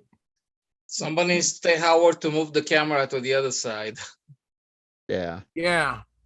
Yeah, we can't judge his flight. He's got to move the camera about 20 degrees down, see. 20 farther degrees. around, It's yeah. to the other side completely. Nah, they'll be flying right on top of us then.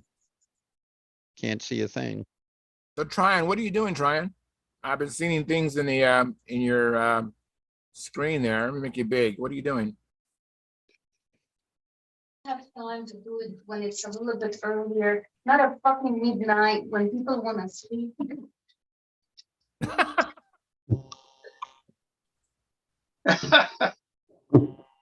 You gonna show us Tryon? Just masking this. Let me make you big here. Hang on. Oh wow. That looks nice. Oh, That's gonna look good. Nice. very nice. That's gonna be pretty, Trey. Yeah, I was just thinking about something simple. That looks good. Simple elegance. Trey's idea of simple and mine don't always agree. Yeah, that's true. That's true. Well, well, some things are, just like, for example, when I got my paint job for Revolutions, it was relatively easy because, it was all done in CAD. And so all I had to do just turn on my vinyl cutting machine and I'm done in a few minutes, right? But for some like this, I was thinking about some other ideas. Initially, what I was thinking about just having something similar to this, but make it big here.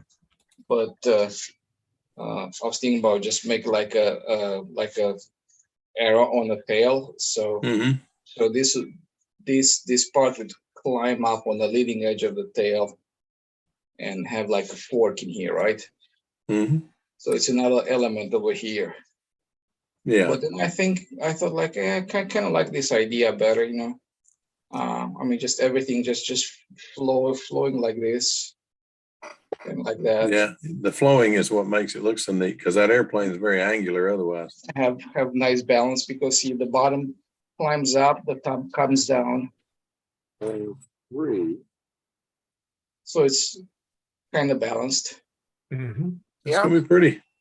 Ideally, I kind of like the straight lines from the fuselage, but I don't know. I'm trying to just get something quick and dirty, more or less. So this is my quick and dirty. All right. Thank you, Tryon. Welcome. Hey, Ray, are you building anything right now? No. I had sort of an aborted attempt about a year ago. Didn't go well. haven't really gotten around to it. I only fly about 3 or 4 times a year at this point. Oh, no. Yeah. Yeah, when it's 105, that's kind of hard to go flying. Either that or it's cold. Of course, you guys up there in Pennsylvania, you don't know anything about cold, do you? That's true. Got one here for Jim Vornholt, though. All right. Oh, pretty. Nice. That's I had to serious. get, huh? Thank you. Can't get my earplugs to work. That was the day he won the 61 National. Wow. Don't bother me. So I'm in the kitchen, so it's fine. Okay. Thank you, Jim, how Bob. did the motor cool with those little bitty holes you had in the cowl? I didn't have any problem. Now, of course, it's just stock 35. It's just, small engine, so. I had a friend here, he's gone now, but I had a friend here who was a speed guy, and he told me many, many times, he said, the biggest thing I see that you stunt guys do wrong is you run the motors too cool. You need to let them build a little heat. I don't know whether he was right or wrong, and I'm not going to begin to argue with him, but he sure had his stuff cowled in, and it ran. He set several national records in speed, but I don't know. Huh. I never had the guts to stop one off like that. Not let any more air to it than that. Let me It's welcome just a Bob matter of Whitley. controlling where the air went. If the thing is cowled in pretty close on either side of the cylinder, that's how much air is going to go through, no matter how big the scoop is. So Yeah, if that's it's a great true. big scoop and it just goes past, past the side on the fins and stuff, all you're doing is, it's just going to be spilling out over the edges and stuff. So. Mm-hmm. And the speed ships probably go at least twice as fast as a stunt ship. Well, it doesn't go for very long either, but the key on the speed bonnet cowl was that they were fit to the cylinder so close, and the air went all the way around the cylinder and was out. There was no dead spots for it to sit there. It was always moving, and it didn't hold any heat because it was all, it was in and out immediately. So I did that on one plane in fact, it was a Genesis with a OS 40 FSR. Had it very cowled in, and behind the cylinder, it came up like this, and the air came in the front and had to come out that little hole. I didn't want a dead spot behind the cylinder. I kept thinking, everybody does this. The air doesn't get to the back third of the cylinder. So I curled it way around. Yeah, the thing ran great. Mm-hmm. It never did. I never did have a problem with it other than the typical FSR. Jiminy, this thing runs fast sometimes. When it ran right, it was beautiful. When it got a hair up its backside to run fast. It ran very fast. So yeah, really. Let me welcome Bob Whitley. Hey, Bob, thanks for coming in. Appreciate it. Yeah, I'm not going to hang around long, but just thought I'd give a quick howdy to everyone. And that subject about what we're just talking about, speed engines versus stunt. When you think about it, it's kind of like full-size airplanes that are set for cruising or for aerobatics. Like when you're cruising, you're at a constant RPM, you're at a constant speed, your flight loads, your air intake is all consistent. When you're flying aerobatics, it's constantly changing. So, trying to compare speed to stunt is literally apples and oranges. Oh yeah. But, that was kind of my point with him, but I couldn't I couldn't make him agree with me on that, and I couldn't argue with him because he was too great a guy. He'd done too much for too many of us. Yeah, wonder if and you know, caffeine- every aspect of the sport complements the other if we realize it and take from it. Mhm. Like, you know, you look in stunt, what we're doing right now. We're going to smaller lines. We're going to, you know, Spectra or the aerodynamic cleanup, just the advancement in aerodynamics over the years. A lot of that could probably be credited to speed as a basic concept anyway. And, you know, hopefully a bit of ours for reliability or consistency is maybe passing along to them too. Before you likened it to apples to oranges. Well, maybe instead you should liken it to apples to prunes, because prunes are a faster fruit. They can be speed. Bob, you never cease to amaze us. Thank you for coming on regularly. I noticed in the chat box that Eric Bird is having some questions and stuff. And his uncle is a dear friend of mine up here and one of the really good aerobatic flyers. He competed at the Nats this year and the Northwest Regionals every year. And if you're listening, Eric, please come up to Prairie Fire this year and please join us on Hangouts regularly. This young fellow has some really amazing builds. He focuses a little bit more on the smaller airplanes, but as far as I know, he's working kind of on his own down in Calgary and doing amazing things. So please get more involved, Eric, if you're listening. Yeah. Anybody watching Caffeine? I think he's. I am a little bit. Get ready to fly that new airplane. Making Yeah. big here. Hi, Hey, Caffeine. this is, yeah, I'm here at flying field with my flying buddy. His name is Bob. He's going to fly his Fencerized Twister. All right. And I did the maiden flight for my Seaback, and then it flew really well. It flew really nice with the L825 995 prop. Good. Good deal. Hey, Caffeine, Yes. can you put that camera horizontal? Oh yeah. Thank you. There you go. Oh man, I'm jealous of that thing. Look at that building. That's a nice place you guys got. You guys have there. Yeah. It's actually a camping park. So yeah, well, I will help my my buddy here first. So I just gonna leave it like this, but I will mute it. Okay. All right. Sure. Thank you. I'm guessing you don't get a lot of snow there either.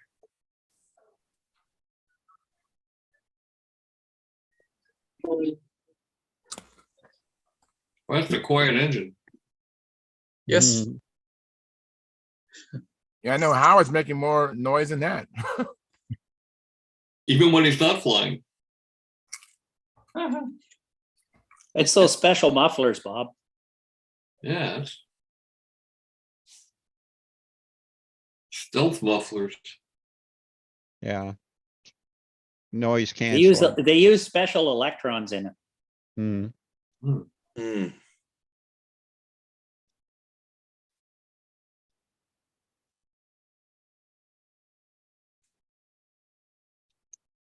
Prop RPM seems a little unsteady. I went out the other day and to borrow a phrase from Dennis. It's a shame so many electrons had to die in vain. Mm.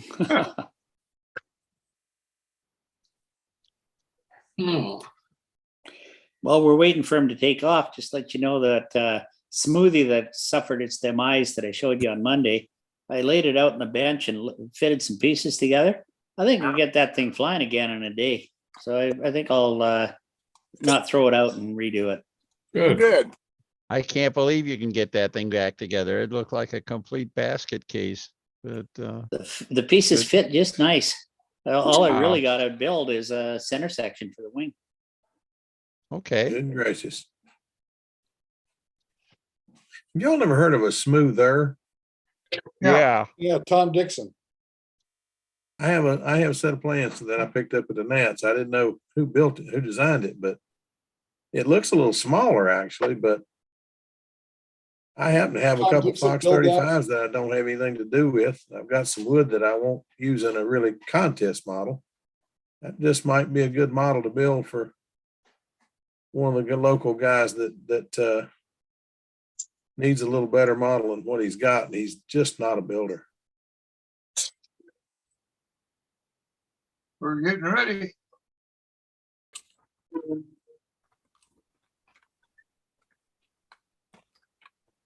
It's like On modeling my just old the same original flight road. streak, I got the fuselage primed yesterday, sanding out a little bit of touch up.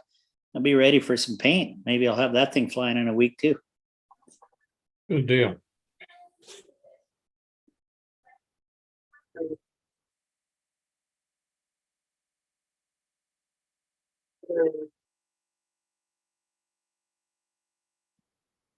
Now, is this a maiden flight on this Twister? Oh, no.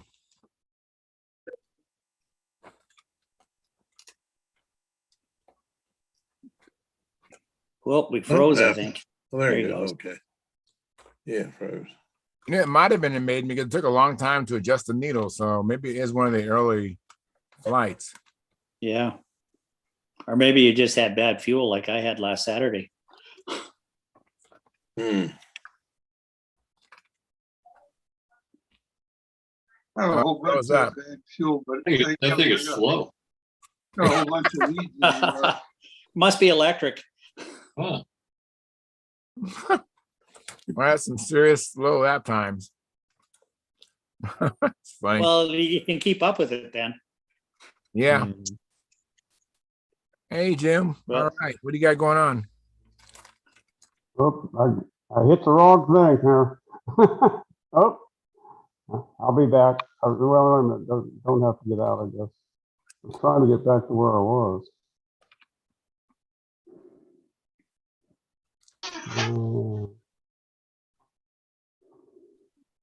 So you want to bring up what you want to share first, Jim, and then you go down to the bottom of the screen and hit the green button, which is screen share, and then you reselect what you want to share. Oh, Is that right, okay, Bob? You're just doing a lot of screen sharing. Is that right? Yeah. yeah, Yeah. yeah, that's how I got messed up there. I was trying to show something. Well, this is interesting too, though. And maybe next time. I'll figure it out later. You can see your personal banking there. So Really? Yeah, professional police officers credit Hey. union. That sounds kind of scary. You're gonna come after us here you all. are. Oh, man, I got myself in a mess here. There we go. Huh. So That's what he's indeed, gonna come after us with. Jim, is that you in the back seat? In the handcuffs. And now we have the original Steve Smith in St. Louis with us. Hey, Steve, how you doing? Hi, I made it. You made it. Very good. Is Howard still on? Yeah. And I think I have a question for Howard, if that's appropriate. Yeah, go ahead. I don't know. All right. When we first started doing electric motors for stunt, most everyone was doing pusher props with reverse rotation. Yeah. It seems like that's not so popular anymore. Why? Why? Well, I can tell you about mine. I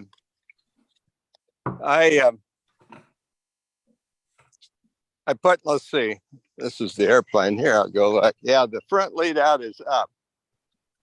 Well, with the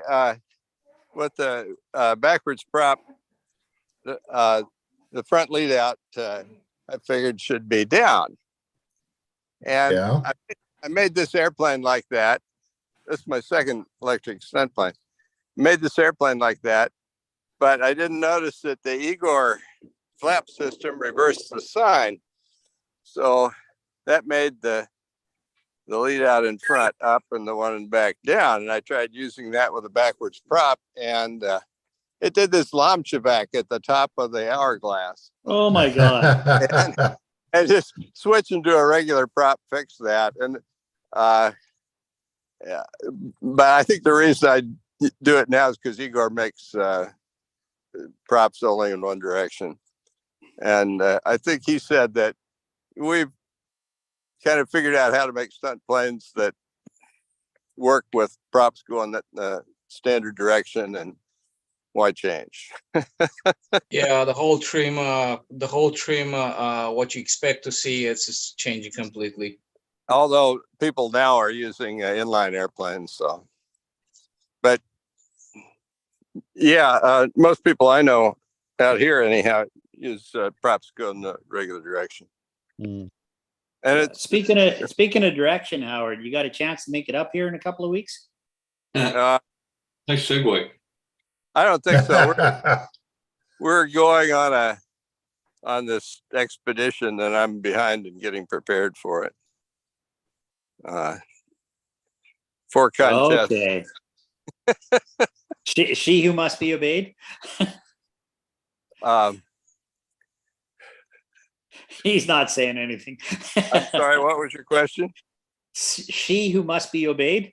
Oh, she who agreed to do it. You know, okay. A lot of you young stunt flyers don't know what being married is like. So let me explain it to you. That, usually it's you only don't. 43 years for us. Usually you don't get away with anything crazy, but neither one of you does, because the other one will act as a check on it. But sometimes it's reinforced, and you both decide on the same crazy thing. And I said, hey, we can go to a contest in Italy. They got 2 contests, in fact, 2 World Cup contest and another one. And then we could go to a contest in Germany, pair of contests, a week later. She said, okay. Wow. Good stuff. Good Our stuff. last goofy thing like that was buying this enormous lawn, or it's kind of a junior farming tractor with a scoop on front and stuff. That Paul Walker told me to get it, so I do what he says. And Mary Lou wanted me to get a machine to mow the outback with. So Okay, did you use his trim chart for it? no, but it does need trimming, and I've got to call him and get his trimming advice as usual for other machines. So another electric observation I just made: the flight before last, this airplane was going 5.4 seconds per lap. I didn't change anything, and last flight it was 5.2 seconds. Huh. Yeah, and that's timing it for 5 laps at the end of the flight. Did the air get cooler? Little bit, not much. Let me look. That'll account for it. What, a few degrees cooler? Second. A little It gets bit. cooler, there's more air in the air, and the prop bites better, and airplane goes faster. Ah. More drag, so I generally have 2 settings. One for the morning and the late afternoon when it's cooler, and one for the middle of the day, a little faster. Oh, okay. Well, that's a lot. It's a lot of speed. I must have pressed the button wrong on the stopwatch, or maybe. You know, Bob, you're talking about something in full-size aviation that anybody with a brain cell will take seriously. It's called density altitude with temperature. Absolutely. Yep. More air in the air and cooler air, and humid air, less air in the air, not humid. Humidity doesn't have much effect. Bob, before you went to Twins, what was your experience with? Let's clarify that. I want the twin airplanes. Before you went to All right. When you were still flying with a single engine, what was your experience with reverse or normal? Yes, Quote, normal. I tried standard pitch props for a little while and I hated them. I went back to reverse pitch and I love them. I get more vertical, get more outside line tension, more tension at the top of hourglasses and verticals. But it seems like I'm in the minority on that, and that's fine. But it works for me. You have a. I tried a recent experiment on an airplane going from a. Of course, you have to retrim the whole airplane, but I went to a tractor prop and I hated it. I went back to the pusher prop and I loved it. Huh. Dennis and I both like the reverse. That's what I fly with my SV11. I use a reverse prop, and no way I'm going back to a tractor. I like it too much. I guess I think it's each individual airplane. You know, different airplanes require different things. I mean, even if you're flying just with a tractor, different airplanes require different trim. You know, and it's what you like. You know, the backwards props take off funny, but the forward props, if you take off at full thrust, it's not like a gas-powered airplane. They're developing full power on the ground. They'll roll in at you. They come in. I take off with reduced thrust. Now I'm doing it the right way. I have one of each. So, you know, the twin. And thanks to Howard for sending me the various the little flow chart of how to set up my twins. Otherwise, my twins would have been probably doing like a top and spinning around. You know? Thank you, Howard. Yeah. The combinations of engine rotation and prop direction and which ones are acceptable and which ones will get you in trouble. Yeah, you sent that to me before I flew the second wind, and that was very handy as a placemat for what I was doing. Yeah, I'm glad to be of service, Bob. So on a totally different note, guys, I'm going to be a bit sanctimonious. I was going to go out flying control line today, but I got suckered into helping out a couple of friends on things like one guy was in a bad car accident and couldn't go help set up for the air show. So I went and did that for him. And then this weekend is our big air show here in Edmonton. And I'm blowing that off because it's supposed to be perfect weather. I'm going flying control line and getting in some flights. Okay. The heck with it. I have a question from Eric Bird. He said, I just saw that old control line pilot. That's you, Bob. Said, yeah, I had to step away from the computer for a few minutes. How do I join the live? Well, hopefully you're a member of the Stunthangar forum, stunthangar.com/SMF. And if you remember, you'll go to the At the Bench link. Click on that, and I posted a link to how to get in here through At the Bench. But we're going to be ending the live stream in like 2 minutes.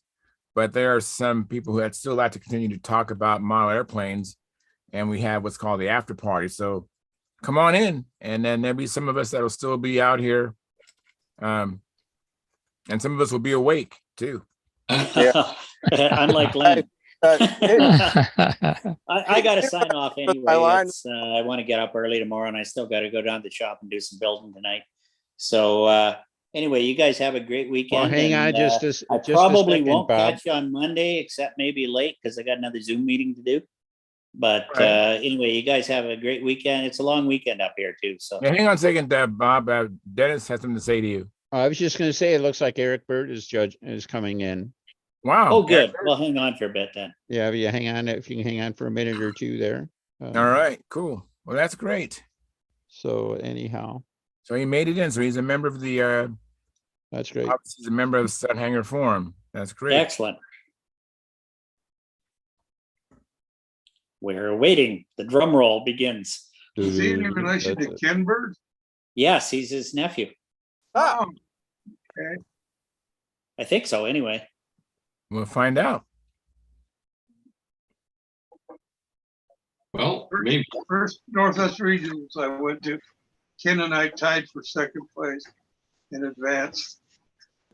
Oh, wow. That's pretty cool. Ken was a perfect gentleman. He is.